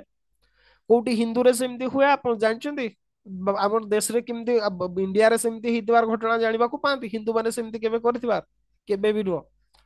केबे भी धर्म धर्म आउ राजनीति को भारत रे अलगा करी हबनी कोन पाई ना हमर धर्मटा ही हमर परिचय से मुस्लिम हो तो हिंदू हो तो जे कौन प्रकार लोक हो जदि ख्रिस्टियान माने धर्म को एते गुरुत्व दउन थांते से माने छाड़ दियंतु ना आपन कन्वर्सन करंतु नै कोन प्रकार लोभ देखांतु नै ଆପଣ କନଭର୍ଟେଡ ଭିଡିଓ ଗୁଡାକୁ ସବୁ ଦେଖନ୍ତୁ ଆପଣ ଜାଣିପାରିବେ ସେମାନେ କହିବେ ଯେ ନା ଆମେ ପ୍ରଭୁଙ୍କୁ ଆସିଲା ପରେ ଆମର ରୋଗ ହଉନାହିଁ ଏଟା ହଉନାହିଁ ସେଟା ହଉନାହିଁ ଏଇଗୁଡା ସବୁ କହିବେ ସେଇଥିପାଇଁ ଆମେ କନଭର୍ସନ ହେଇଗଲୁ ବୋଲି କହିବେ ସତରେ କଣ ସେଇଆ ଇଏ ହଉଛି କଥା କଣ ପାଇଁ ଭୁଲ ତଥ୍ୟ ଦେଇକି ଲୋକମାନଙ୍କୁ ବାଉଳା କରୁଛନ୍ତି କଣ ପାଇଁ ଝଗଡା କରୁଛନ୍ତି ମାରପିଟ ହଣାକଟା ଇତ୍ୟାଦି ସବୁ କରୁଛନ୍ତି ଓକେ ଯାହା ବି ହଉ ଇଏ ଥିଲା ସିକୁଲାରିଜିମ ଶବ୍ଦର ଅରିଜିନ ତ ପର୍ଟିକୁଲାରଲି ଯଦି କହିବା ଆମର ଓଡିଶାରେ ଧର୍ମକୁ ନେଇକି ହିଁ ରାଜନୀତି ଆପଣଙ୍କର ଆରମ୍ଭ ହେଇଥିଲା ଓକେ ଆଉ ଗଙ୍ଗ ମାନେ ଯଦି ବା ବାହାରୁ ଆସିଥିଲେ କିନ୍ତୁ ତଥାପି ଜଗନ୍ନାଥଙ୍କ ମାଧ୍ୟମରେ ଜଗନ୍ନାଥଙ୍କର ସନ୍ତାନ ଭାବରେ ନିଜକୁ ଉପସ୍ଥାପନା କରିକି ଲୋକମାନସରେ ଶ୍ରଦ୍ଧାର ଆସନ ଲାଭ କରିଥିଲେ ଆପଣ ଯଦି ଚାହିଁବେ କନଷ୍ଟିଚୁଏଣ୍ଟ ଆସେମ୍ବଲିର ଡିବେଟ ଗୁଡାକୁ ଦେଖନ୍ତୁ ଆପଣ ଜାଣିପାରିବେ ସେ ଡିବେଟ ଗୁଡାରେ ସେ ସମୟରେ କଣ ସବୁ ହଉଥିଲା ଆଉ ସିକୁଲାରିଜିମ ଶବ୍ଦ ତ ଏମର୍ଜେନ୍ସି ସମୟରେ ଆଡ କରାଗଲା ଆଉ ତାକୁ ନେଇକି ଏତେ ରାଜନୀତି କରାଗଲା ଯେ ତାକୁ ଡିଲିଟ ବି କରି ହେଲାନି ଆପଣଙ୍କୁ ସିକୁଲାରିଜିମ ମୂଳ ଶବ୍ଦ ନୁହଁ ଓକେ ତ କନଷ୍ଟିଟ୍ୟୁସନ ର ସତ କହିଲେ ସିଏ ବେସିକ ଷ୍ଟ୍ରକ୍ଚର ର ବି ପାର୍ଟ ନୁହଁ ମୋ ହିସାବରେ that is not part of basic structure Yes freedom of religion is ଅ ପାର୍ଟ ଅଫ ବେସିକ ଷ୍ଟ୍ରକ୍ଚର ଧର୍ମଗତ ସ୍ୱାଧୀନତା ଆଉ ସିକୁଲାରିଜିମ ଦିଟା ଅଲଗା ଜିନିଷ ଦିଟା ସମାନ ନୁହଁ ଆପଣଙ୍କୁ ଯିଏ ଧର୍ମ ନିରପେକ୍ଷ ବୋଲି କହିଛି ସେ ଭୁଲ କହିଛି ସେ ଜିନିଷଟା ଓକେ ଆଉ ଏଗୁଡାକୁ ଭୁଲ ଭାବରେ ବାରମ୍ବାର ଆମ ଆଗରେ ପ୍ରଚାର କରାଯାଉଛି ଯେମିତି ଆମକୁ ସେଟା ସତ ଲାଗିବ ମୁଁ ଯେମିତି ତିନି ତୁଣ୍ଡରେ ଛେଳି କୁକୁର ଉଦାହରଣ ଗପ ଆପଣଙ୍କୁ ଦେଇକି ମୁଁ କହିଥିଲି ଯାହା ବି ହଉ ସେମାନେ ରାଜପଦକୁ ଦେବ ଆଶୀର୍ବାଦ ରୂପେ ଗ୍ରହଣ କରୁଥିଲେ ଆପଣଙ୍କର ଗଙ୍ଗବଂଶୀ ଶାସକ ମାନେ ଆଉ ନିଜର ସ୍ଥିତିକୁ ବୈଧ କରିବାର ଆମେ ଏଇ ଯୋଉ ଧର୍ମକୁ ବ୍ୟବହାର କରୁଥିବାର ଆମେ ଦେଖିବାକୁ ପାଆନ୍ତି ମିନ୍ସ ଆପଣଙ୍କର ଗଙ୍ଗ ଶାସନ ଗୋଟେ ଧର୍ମର ଶାସନ ଥିଲା ବା ଧର୍ମୀୟ ଶାସନ ଥିଲା ତା ଛଡା ଆପଣଙ୍କର ସେମାନେ ବୈଷ୍ଣବ ଅନୁରାଗୀ ଥିଲେ ନିଶ୍ଚିତ ଭାବରେ ଆପଣଙ୍କର ଗୋଟେ କଥା କଣ କି ଆମେ ଆମେ ମୁଁ ସେଟା ସବୁବେଳେ କୁହେ ବହି ଗୁଡାର ଏଇ ହିଷ୍ଟ୍ରୋଗ୍ରାଫିଟାକୁ ହିଁ ମୋର ପସନ୍ଦ ନାହିଁ କଣ ପାଇଁ ନା ଆମେ ବାରମ୍ବାର ସବୁବେଳେ ହିନ୍ଦୁ ମାନଙ୍କ ଭିତରେ ଡିଭିଜନ କ୍ରିଏଟ କରିବା ପାଇଁ ହିଁ ମାନେ ପ୍ରୟାସ କରିଛନ୍ତି ଯୋଉଟା କି ନାହିଁ ସେ ପ୍ରକାର ଆପଣଙ୍କର ବଙ୍ଗାଳୀ ମାନେ ଏକେ ତ ରାଧାକୃଷ୍ଣ ଭକ୍ତ ନହେଲେ ଆପଣଙ୍କର ଶକ୍ତି ପୂଜାର ସେଟା ହଉଛି ପୀଠସ୍ଥଳୀ ମା କାଳୀଙ୍କୁ କେନ୍ଦ୍ର କରିକି ବିଭିନ୍ନ ମାତୃକା ପୂଜାର ପ୍ରଚଳନ ସେମାନେ ପୁରୀ ଆସନ୍ତି ନାହିଁ ଆରେ ପୁରୀକୁ ଯୋଉଠୁ ସବୁଠୁ ବେଶୀ ଲୋକ ଆସୁଛନ୍ତି ଶ୍ରଦ୍ଧାଳୁ ଆସୁଛନ୍ତି ସେଟା ବେଙ୍ଗଲରୁ ଆସୁଛନ୍ତି ନିଜକୁ ଶକ୍ତି ଉପାସକ ହେଇକି କଣ ପାଇଁ ଆସୁଛନ୍ତି କଥାଟା ହଉଛି ହିନ୍ଦୁ ମାନଙ୍କ ଭିତରେ ସେ ଡିଫରେନ୍ସିଏଟ ହିଁ ନାହିଁ ଓକେ ଯାହା ବି ହଉ ସେମାନେ ପ୍ରାୟ ବୈଷ୍ଣବ ଶିବ ସମସ୍ତଙ୍କର ଉପାସନା କରୁଥିଲେ ଶିବ ପାର୍ବତୀ ସୂର୍ଯ୍ୟ ଦେବତା ଏମାନଙ୍କର ବି ପୃଷ୍ଠାବାସକତା କରିଛନ୍ତି ସେମାନେ ଗଙ୍ଗରାଜ ମାନେ ଆପଣଙ୍କର ଲିଙ୍ଗରାଜ ମନ୍ଦିରର ଅଖଣ୍ଡ ପ୍ରଦୀପ ପ୍ରଜ୍ୱଳନ ପାଇଁ ଗ୍ରାମ ଦାନ କରିଥିଲେ ମନ୍ଦିର ଭିତରେ ପାର୍ବତୀ ମନ୍ଦିର ନିର୍ମାଣ କରିଥିଲେ ତା ଛଡା ଏକାମ୍ର କ୍ଷେତ୍ରରେ ଆପଣଙ୍କର ଅନନ୍ତ ବାସୁଦେବ ମନ୍ଦିର କୋଣାର୍କରେ ସୂର୍ଯ୍ୟ ମନ୍ଦିର ଏଇଭଳିଆ ଆପଣଙ୍କର ଧର୍ମ ସଂସ୍କୃତିର ସମନ୍ୱୟରେ ସେମାନେ ପରିଚୟ ଦେଇଥିଲେ ଆପଣଙ୍କର ସଂସ୍କୃତିରେ ଆଉ ଗୋଟେ ପାର୍ଟ ହଉଛି ଇଏ ହଉଛି ଆର୍ଟ ଆଣ୍ଡ ଆର୍କିଟେକ୍ଚର ବା କଳା କାଳ ଲେଖିଦେଲି okay art and architecture art and architecture art and architecture ଆମେ କଣ ଦେଖନ୍ତୁ ଗଙ୍ଗ ସଂସ୍କୃତିର ଗୋଟେ ବିଶିଷ୍ଟ ଅଂଶ ହେଲା କଳା ଓ ସ୍ଥାପତ୍ୟ ଏକାଦଶ ଶତାବ୍ଦୀ ପରଠୁ ଗଙ୍ଗ ରାଜତ୍ୱ ଆରମ୍ଭରେ ଯେବେଠୁ ହେଲା ଓଡିଶାରେ ମନ୍ଦିର କଳା ଓ ସ୍ଥାପତ୍ୟର ଯଥେଷ୍ଟ ବିକାଶ ଆମେ ଦେଖିବାକୁ ପାଇଲେ ଓକେ ଯଦିବା ସମବଂଶୀ କାଳରେ ମନ୍ଦିର କଳାର ଉନ୍ମେଷ ପର୍ବ ଥିଲା ବା ପ୍ରାରମ୍ଭିକ ପର୍ଯ୍ୟାୟ ଥିଲା କିନ୍ତୁ ଗଙ୍ଗ ଶାସନ କାଳରେ ଏଇ କଳାର ବା ମନ୍ଦିର ନିର୍ମାଣ କଳାର ପ୍ରଭୁତ୍ୱ ବିକାଶ ଘଟିଥିଲା ଆପଣଙ୍କର ରାଜ୍ୟର ଆୟତନ ବଢିବା ସହିତ ରାଜସ୍ୱର ପରିମାଣ ବଢିଥିଲା ରାଜ୍ୟ ଜୟ କରିବା ପରେ ବିଜୟ ଲବ୍ଧ ଯୋଉ ପ୍ରଚୁର ଧନ ସମ୍ପତ୍ତି ଗଙ୍ଗ ରାଜା ମାନେ ଆଣୁଥିଲେ ସେଥିରେ ମନ୍ଦିର ନିର୍ମାଣରେ ବିନିଯୋଗ କରିବାକୁ ଆଗ୍ରହୀ ଥିଲେ ମନ୍ଦିର ନିର୍ମାଣ କଣ ପାଇଁ କରାଯାଉଥିଲା ଜାଣିଛନ୍ତି ମନ୍ଦିର ନିର୍ମାଣରେ କେବଳ ଧର୍ମ ସଂଶ୍ଳିଷ୍ଟ ନଥିଲା ଇକୋନୋମି ବି ସେଥିରେ ସମ୍ପୃକ୍ତ ଥିଲା ଆପଣଙ୍କ ଏବେ ଦେଖୁନାହାନ୍ତି ପୁରୀର ଆପଣଙ୍କର ପୁରୀରେ ଏବେ ମୋର ଦାନ 10 ଲାଖ ଆପଣଙ୍କର ପିଲଗ୍ରିମେଜ ଅଛନ୍ତି ଭକ୍ତ ଅଛନ୍ତି ସେଇ ଭିତରୁ ତ ଅଧିକାଂଶ ଆପଣଙ୍କର ଯଦି କହିବେ କିଛି ନହେଲେ 10-12 ଦିନ ଆପଣଙ୍କର ରହିବେ ଇକୋନୋମିଟା କେମିତି ପରିମାଣରେ ସାର୍କୁଲେସନ ହଉଛି ଇମାଜିନ କରିପାରୁଛନ୍ତି ଏତିକି ଲୋକଙ୍କର ଖାଇବା ରହିବାଠୁ ଏଭ୍ରିଥିଙ୍ଗ ଆପଣଙ୍କର ଭୋଗଠୁ କରି କେତେ ପ୍ରକାର ଜିନିଷ ଆପଣଙ୍କର ହଉଛି ବଞ୍ଚୁଛନ୍ତି ରାଜା ମାନେ ସେଇଥିପାଇଁ ମନ୍ଦିର ନିର୍ମାଣ କରୁଥିଲେ ଯାହା ବି ହଉ ଆପଣଙ୍କର ମଧ୍ୟଯୁଗୀୟ ଭାରତରେ ଯେତେବେଳେ ସମଗ୍ର ରାଷ୍ଟ୍ରରେ ମନ୍ଦିର ଭଙ୍ଗା ଚାଲିଥିଲା, ସେତେବେଳେ ଓଡ଼ିଶାର ରାଜା ମାନେ ମନ୍ଦିର ନିର୍ମାତା ନରପତି ଭାବରେ ଭାରତରେ ସ୍ୱତନ୍ତ୍ର ପ୍ରତିଷ୍ଠା ଓ ସାମାଜିକ ସମ୍ମାନ ଲାଭ କରିଥିଲେ। ଓକେ। ଆଉ ବିଶେଷ କରି ଜଗନ୍ନାଥଙ୍କୁ ରାଷ୍ଟ୍ର ଦେବତା କରିବା ପରେ ଯୋଉ ଆଞ୍ଚଳିକ ପରିସ୍ଥିତି ସୃଷ୍ଟି କରିବାରେ ସିଏ ଆପଣଙ୍କର ସାହାଯ୍ୟ କରିଥିଲେ। ତା ଛଡା ଆମେ ଯଦି ଦେଖିବା ଯୋଉ ଦାସଗୋପା କପର ପ୍ଲେଟ ଇନସ୍କ୍ରିପସନ ଆମେ ଦେଖନ୍ତି, ସେଥିରେ ଲେଖା ହେଇଛି ପାଦରେ ଧରା। ଆପଣଙ୍କ ସେଟା ସାଂସ୍କ୍ରିଟରେ ଲେଖା ହେଇଛି, ତାର ଅର୍ଥଟା ମୁଁ କହିଦଉଛି ଆପଣଙ୍କର। ଓକେ।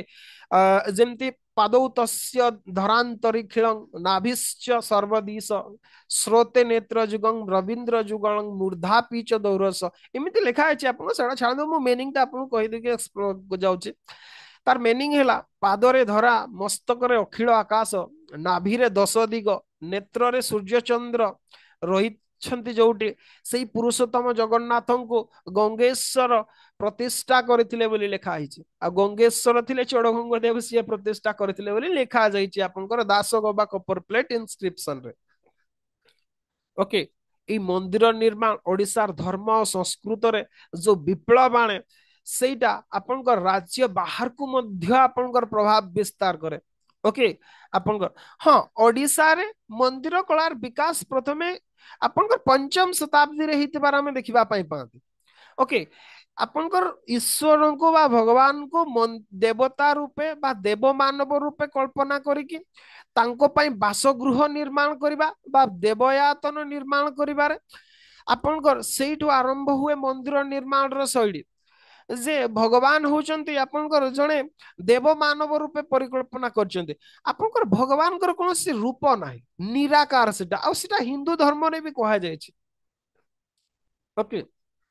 ଆପଣଙ୍କର ହିନ୍ଦୁ ଧର୍ମର ପ୍ରତ୍ୟେକ ଗ୍ରନ୍ଥରେ ଏକେଶ୍ୱରାବାଦ କଥା କୁହାଯାଇଛି। ଭଗବାନ କୌଣସି ବ୍ୟକ୍ତି ବିଶେଷ ନୁହନ୍ତି। ହଁ, ଆପଣଙ୍କର ବହୁ ଜଣ କୁହନ୍ତି ଯେ ଆମେ ମୂର୍ତ୍ତି ପୂଜା କାହିଁକି କରୁ।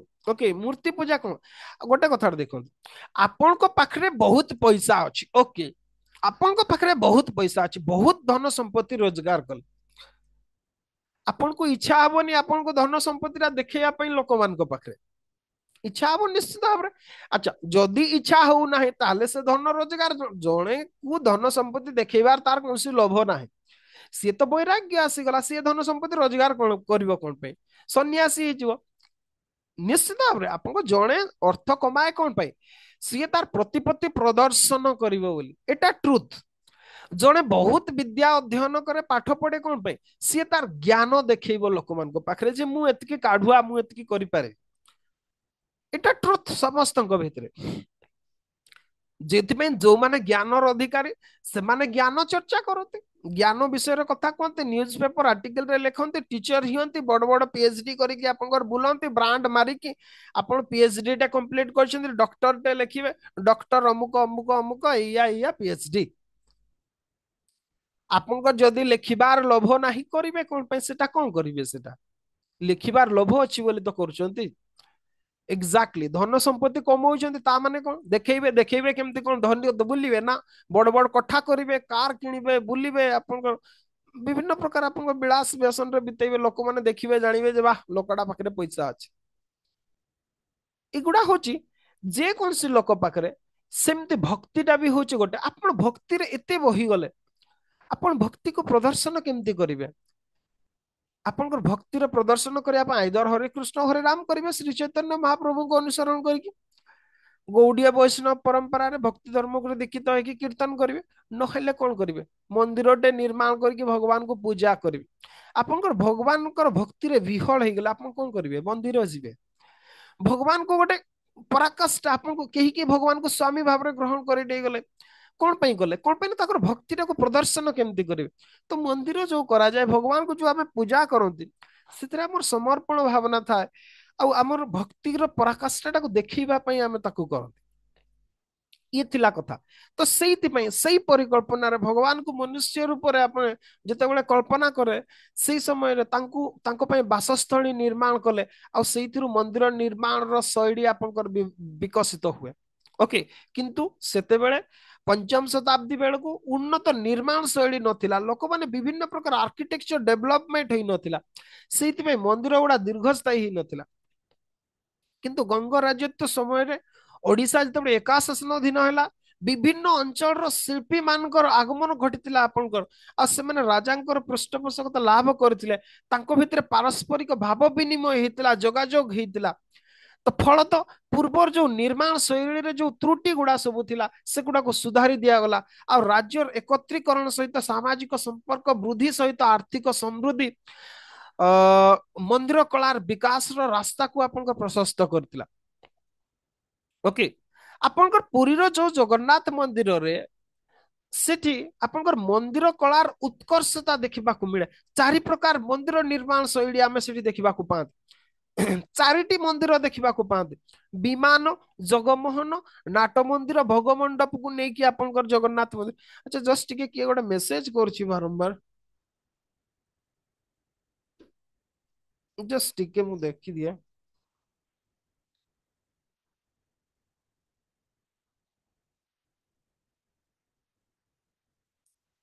ओके हाँ कौन कहते जो चारि प्रकार मंदिर आपन जदि कहे जोटा विमान बा गर्भगृह जहाँ कह जाए सी आपनकर निश्चित भाव में नागरा शैली आपनकर निर्माण करा जायछि तार परवर्ती पर्याय जदि जगमोहन को देखिबा सी आपनकर जदि कहबा बा खकार देउळ ताकू कहा जाए जगमोहन आपनकर पीढ़ा देउळ गोटे नाट मंदिर तो फ्लैट रूप अछि भोग मंडप भी सेमिति पीढ़ा देउळ देखिबा को पाते आमे पढिबा टेम्पल आर्किटेक्चर रे जीएस रे एगुड़ा सब डिटेल्स पढ़ा आपनकर मंदिर दक्षिण पश्चिम और उत्तर रे जो राहापाग बा जो आधार शिला रही बराह नरसिंह त्रिविक्रम को पार्श्व देवता भाव में विराजमान होता देखा पाइबे जदि केबे पुरी जाइछन्ते मंदिर को निर्माण शैलीटा को जदि कंप्लीटली अध्ययन करिसेंते आपन ताकू मने पकांतो आपन सेउडा मने पड़िजो मंदिर प्रांगण भितर आपनकर अनेक देवादेवी मंदिर रही ओके चारि पाखरे आपनकर मेघनाथ प्राचीर रही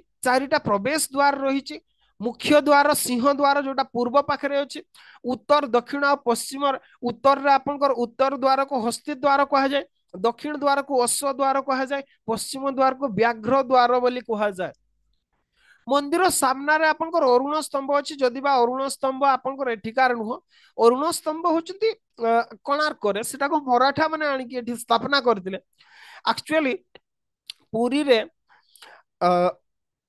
जे कौन से आमर हिंदू मानकर मंदिर निर्माण शैली रे जी आपनकर मुख्य देवता तांकर बाहन जी सी आपनकर ठाकुर को ध्यान करके तांको सामना करके मंदिर सामना रे हस्त जोड़ मुद्रा रे थांती जेमिति शिवंकर मंदिर को जिते प्रवेश करेंगे प्रवेश द्वार सामना रे नंदी बसी आपनकर एकाग्र चित्त आपन जानचंती नंदी होउचंती जने षंढ किंतु तांको बासुआ बलद बोली कहा जाए ओके सी तो षंढ बलद हेले केमती कौन पे तांको बलद कहा जाए जानचंती कौन पे ना शिव होउचंती महायोगी ओके महायोगी सब बेले जोग निद्रा रे थांती आ जड़े महायोगी आशीर्वाद कृपा लाभ करने जोग भग्न करने को पड़े आ जोग भग्न करने जी प्रदान जी बलदान करती सी होती बलद बलदान करे जे से हूँ बलद से नंदी को बलद बोली कहा जाए बा बासुआ बलद बोली कहा जाए जदि बा सी षंढ तथापि बलद बोली कहा जाए एक्जाक्टली सेमती श्रीमंदिर रे गरुड़ स्तंभ अच्छी गरुड़ स्तंभ कौटी अच्छी जानते कहते गरुड़ पछरे देख बसी कला श्रीमुख ओके आप जानते गरुड़ स्तंभ को लेकिन आप देखिए गरुड़ स्तंभ पछपटे रही जगन्नाथ को दर्शन कले मुक्ति मिल जाए बोली कहते गरुड़ स्तंभ कौटी अच्छी आपनकर भोग मंडप अच्छी भोग मंडप भितर केमती रहा क्वेश्चन आसो आप देखी नथिबे आप बहुत जन अरुण स्तंभ को गरुड़ स्तंभ भाई दियंती बहुत जन भितर से धारणा जो बाहर अच्छी श्रीमंदिर रे प्रवेश कला बेलू जो स्तंभटा से अरुण स्तंभ से गरुड़ स्तंभ नुह से सूर्यंकर बाहन है अरुण सूर्य मंदिर रे अरुण स्तंभ थिला ताकू मराठा माने नहीं आसिक स्थापना करथिले पुरी रे किंतु भोग मंडपटा बहुत परे निर्माण करागला एठी भी आपनकर गरुड़ स्तंभ थिला किंतु गरुड़ स्तंभ को मंदिर तैयारी करके भितर रखिदेला जो से देखा जाउनी आ अरुण स्तंभटा आपनकर बाहर अछि ओके जहाँ भी हो एगुड़ा सब आपनकर स्थापत्य शैली गोटे गोटे आपनकर निदर्शन गंग राजत्व समय सर्वश्रेष्ठ कृति होचे कोणार्क सूर्य मंदिर जोटा कि त्रयोदश शताब्दी रे प्रथम नरसिंह देव द्वारा निर्माण करा जायतिला जोटा को ब्लैक पागोडा बोली कहूतिले आपण कोणार्क मंदिर जोटा विमान बा मुख्य देउड़ जोटा गर्भगृह जोटा जो आप जी ठाकुर विराजमान करते सी संपूर्ण विनिष्ट हो जाए नाही आपणकर मंदिर बेढ़ारे आपणकर जो जगमोहन सी आपणकर सुरक्षित भाव में अच्छी हाँ कोणार्क रे जो नाट मंडपटा सेटा आपणकर अटैच नथिला पुरी रे जेमिति प्रथमे देउळ तापरे जगमोहन तापरे नाट मंदिर तापरे भोग मंडप अछि तो अटैच ठीक अच्छे लिंगराज मंदिर रे भी अटैच ठीक अच्छे किंतु कोणार्क रे सेमति नथिला कोणार्क रे छाड़ी की अच्छी कोणार्क टेम्पल रे जगमोहन सामना रे जो हाँ सेटार ऊपरटा भांगी जाइछि केवल स्तंभ गुडा आ जो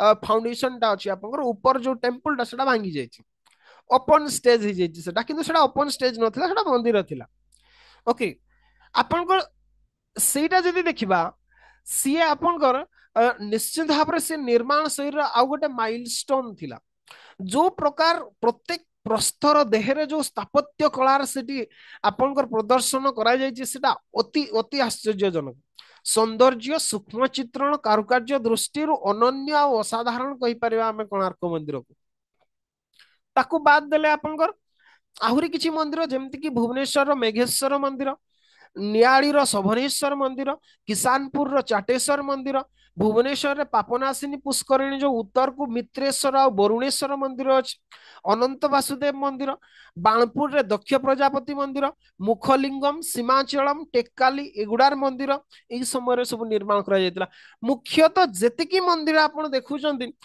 सर्वाधिक संख्यार आपनकर गंग राजत्व समय तैयारी होता सूर्यवंशी मान समय प्रायतः तैयारी होता खूब कम तैयारी होता कहले चले आउ स्थापत्य शैलीर जो सर्वोत्कृष्ट नमूना गुड़ा से गुड़ा गंग कालीन मंदिर गुड़ार ही आम संरक्षित भाव में अच्छी अलग कौटी देखा पाइबानी ता छड़ा खाली से जो मंदिर प्रत्येक प्रस्तर रे बा मंदिर गात्र रे कहवा खदित जो भास्कर्य गुड़ा समकालीन समाज चलनी रीतिनीति बहिर्वाणिज्य जीवन धारा उपरे सेटा तथ्यनिष्ठ कलार प्रभाव भाव रे आपन से माने आपन से समकालीन समाज रो दर्पण सदृश्य से माने आपन प्रतिबिंबित करछंती एबे सुधा ये थिला आपन आर्ट एंड आर्किटेक्चर रो कंट्रीब्यूशन गंग मानकर नेक्स्ट देखिबा आपन डेवलपमेंट ऑफ एजुकेशन एजुकेशन रो डेवलपमेंट केमते हितला डेवलपमेंट ऑफ एजुकेशन गंग मान समय रे शिक्षार विकास केमते हितला हमें देखिबा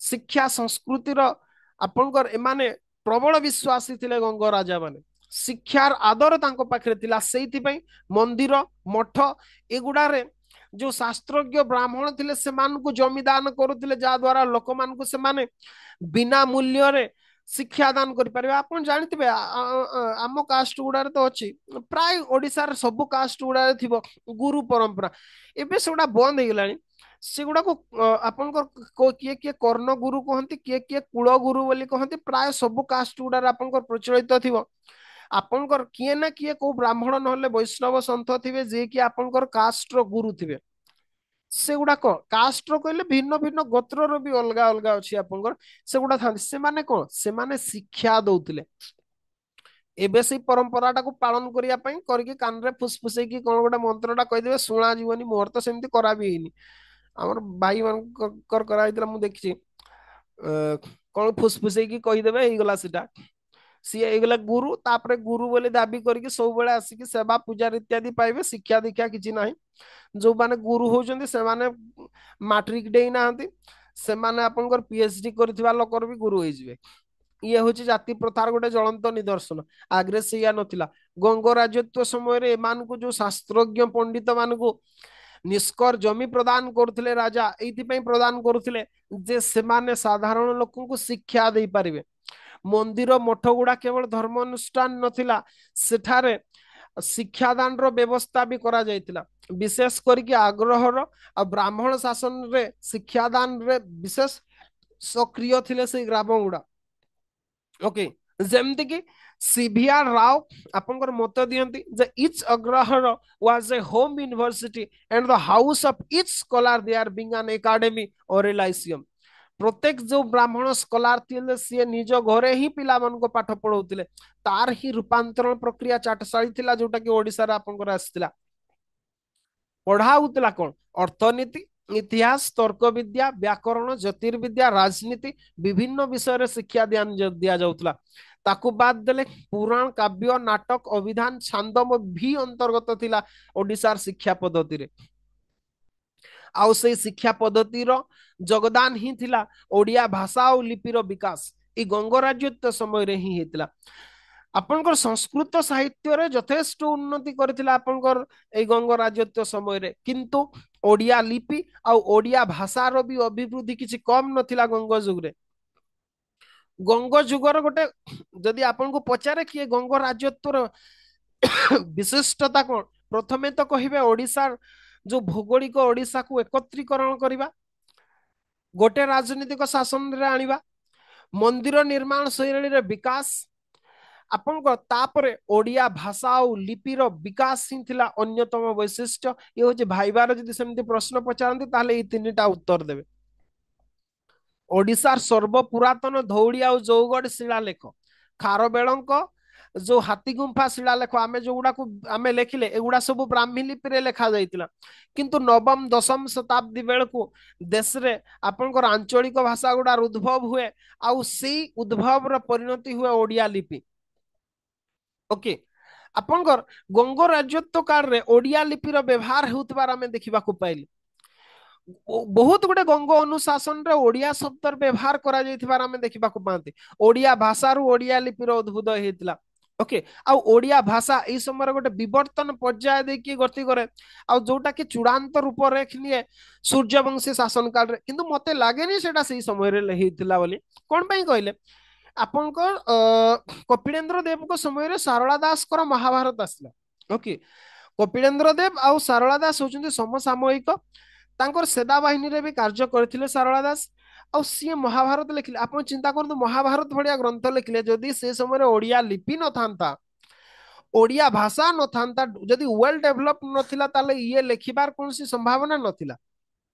ये कौन निजे उद्भावन कर लिखले ना, ये तो पढ़िथिबे लिखिथिबे ना, लिपिटा तो निजे उद्भावन कर नथिबे।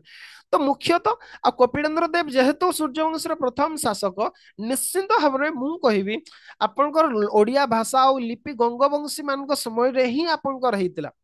ओडिया साहित्यर आदि भाग रे जदि देखि नांती हिस्ट्री ऑफ ओडिया लिटरेचर मु ऑलरेडी क्लास नेछि यूट्यूब रे थाई पारे आपनकर ए वर्ष ही नेतिली, आपन से क्लास गुडा देखि पारबे। हिस्ट्री ऑफ ओडिया लिटरेचर मु ऑलरेडी पढ़ी सारिछि पिला को। ओके, जो बौद्ध गान दोहा गुडा, चर्या पद गुडा, खना वचन ए सब जो मौलिक रचना गुडा ए समय रे ओडिसा रे आपनकर आत्म प्रकाश करे। ओडिया भाषार आद्य अवस्था रे बा ओडिया साहित्यर आद्य भाषा रे गुडा सब आसे, सेगुडा केमति डेवलपमेंट हेतिला डिटेल मु पूरा कंप्लीट डिटेल मिन्यूट स्केल रे सेगुडा क्लास गुडा नेतिली। ओके, आपनकर जदि आमे ओवरऑल भाबरे देखिबा सामग्रिक भाबरे जो दीर्घ 400 वर्षर गंग शासन ओडिया इतिहास रे गोटे स्मरणीय जुगर वार्ता होतिला। ओके, केवल राजनीतिक और सांस्कृतिक एकता नथिला ए समय रे। ओके, ओडिशार कलिंगर कला स्थापत्य रे विकास हेतिला। सर्वोपरि जगन्नाथ धर्मर पृष्ठपोषकता द्वारा समन्वय भावधारा रे गोटे शांतिपूर्ण सहवस्थान रो मनोवृत्ति आपनकर आसी जाय। तो यथार्थ आम जदि कहबा गंग राजत्व सबु दृष्टि अनन्य थिला। ओडिशा इतिहास पई गंग शासन आपनकर गोटे मर्यादापूर्ण जदि कहबा समय थिला। सेमिति समय आपनकर काल ना परे आसिला ना पूर्वरु आपनकर थिला। एते 100 वर्ष धरि कि शांति रे आपनकर ओडिशा विराजमान करतला। जते बेले मुस्लिम शासन रो विभीषिका रे भारत आपनकर दग्धीभूत होतला, सेही समय रे ओडिशा जनमानस रे आपनकर जदि कहबा कल्लोलिनी गंगा शांति प्रदान करतले। ओके, शासन रो कल्लोलिनी गंगा शांति प्रदान करतले। टिके बेसी साहित्यिक शब्द हो जाउची, जा भी हो परीक्षा रे सेमति भाबरे लिखिबे। ओडिशार विशिष्ट इतिहासकार मनमथ दास, ओके मनमथ नाथ दास, जदि बा भारतीय इतिहासकार माने ताकू गुरुत्व दियंती नै, मते किंतु लागे सी ओडिशार जने विशिष्ट इतिहासकार। जदि बा ओडिशा लोक ओडिया लोक हे कि तांको बही के रेफरेंस करबा को कहंती नै, ये होची ओडिशार दुर्भाग्य आ ओडिशा यूनिवर्सिटी गुडार भी दुर्भाग्य जे ओडिया लोक जने सीए कोन जानिथिबे जे तांको बही तमे माने पढियो, किंतु मु जेतिकी पढिछि तांको लेखा उत्कृष्ट मानर लेखा। ओके, सी आपनकर कहिसंती जे within a well defined territory, within a definite language and literature, with economic and political stability, and with indigenous distinctive traits in sphere of culture, art, and religion, modern Odisha was steadily taking shape during the prosperous Ganga era of the 3 centuries. Okay ଏଇ କଥାଟା ଆପଣଙ୍କର ମନ୍ମଥ ନାଥ ଦାସ କହିଛନ୍ତି। ତାଙ୍କ ward ଗୁଡା ବହୁତ ସୁନ୍ଦର। ତାଙ୍କ ଭଲ ଲାଗେ ତାଙ୍କର ପଢିବା ପାଇଁ ବହି ଗୁଡା। ତାଙ୍କର ଭାଷାରେ ଶାଳୀନତା ଅଛି। ଆପଣଙ୍କର ପଢିଲେ ଭଲ ଲାଗେ। କିନ୍ତୁ କଣ କରିବା, ଓଡିଆ ଲୋକ କଣ ଜାଣିଛନ୍ତି। କିନ୍ତୁ ଯଦି କହିବେ ଏବେ ସର୍ବଭାରତୀୟ ଶାସନ ଓଡିଆ ମାନଙ୍କ ନିୟନ୍ତ୍ରଣରେ ହିଁ ଅଛି। ଯେତିକି ଆପଣଙ୍କ ଟପ୍ ଅଫିସର ସବୁ ଓଡିଆ। ଓକେ, ଯୋଉଠି ବି ଦେଖିବେ ସବୁ ଓଡିଆ ଟପ୍ ଅଫିସର ସବୁ ଓଡିଆ ଲୋକ ହିଁ ଅଛନ୍ତି। ସବୁ ୟୁନିଭର୍ସିଟିରେ ଟପ୍ ୟୁନିଭର୍ସିଟିରେ ଓଡିଆ ପ୍ରଫେସର ମାନଙ୍କର ସଂଖ୍ୟା କମ୍ପାରେଟିଭଲି ଅଧିକା। ଓକେ, ତ କିନ୍ତୁ ତଥାପି ଓଡିଆ ମାନଙ୍କ ଦ୍ଵାରା ହିଁ ଓଡିଆ ଲୋକମାନେ ଅବହେଳିତ ହୁଅନ୍ତି। ଆପଣଙ୍କର ନୁହଁ କି? ଆପଣଙ୍କ ବିଭିନ୍ନ କଥା ଢଙ୍ଗ କୁହାଯାଏ, ମୁଁ କହିବିନି। ଏବେ ସେଗୁଡାକୁ କହିବାର ଉପଯୁକ୍ତ ସମୟ ନୁହଁ। ଆଜି ତ ସମୟ ହେଇଗଲା, ଆମେ କାଲି କଣ୍ଟିନ୍ୟୁ କରିବା ସୂର୍ଯ୍ୟବଂଶୀ ପିରିୟଡ। ଯେତେ ଶୀଘ୍ର ସୂର୍ଯ୍ୟବଂଶୀ ପିରିୟଡ ସହିତ ଆପଣଙ୍କର ମଧ୍ୟଯୁଗୀୟ ଓଡିଶା ସରିଯିବ। ତାପରେ ଆମେ ଦେଖିବା ଆଧୁନିକ ଓଡିଶା। ମତେ ମଡର୍ଣ୍ଣ ଓଡିଶା ହିଷ୍ଟ୍ରି ମୁଁ ଡିସ୍କସନ କରିଥିଲି ଭଳିଆ ଲାଗୁଛି, କଣ ପତା ନାହିଁ। ଯାହା ବି ହଉ, ନେକ୍ସଟ ଇୟର ପିଲାଙ୍କୁ ବୋଧେ ପଢଉଥିଲି। ଇଏ ଥିଲା ଆପଣଙ୍କର ଆଜିର କ୍ଲାସ୍। ଯଦି କିଛି କହିବାର ଅଛି ତାହେଲେ ଆପଣ କହିପାରନ୍ତି।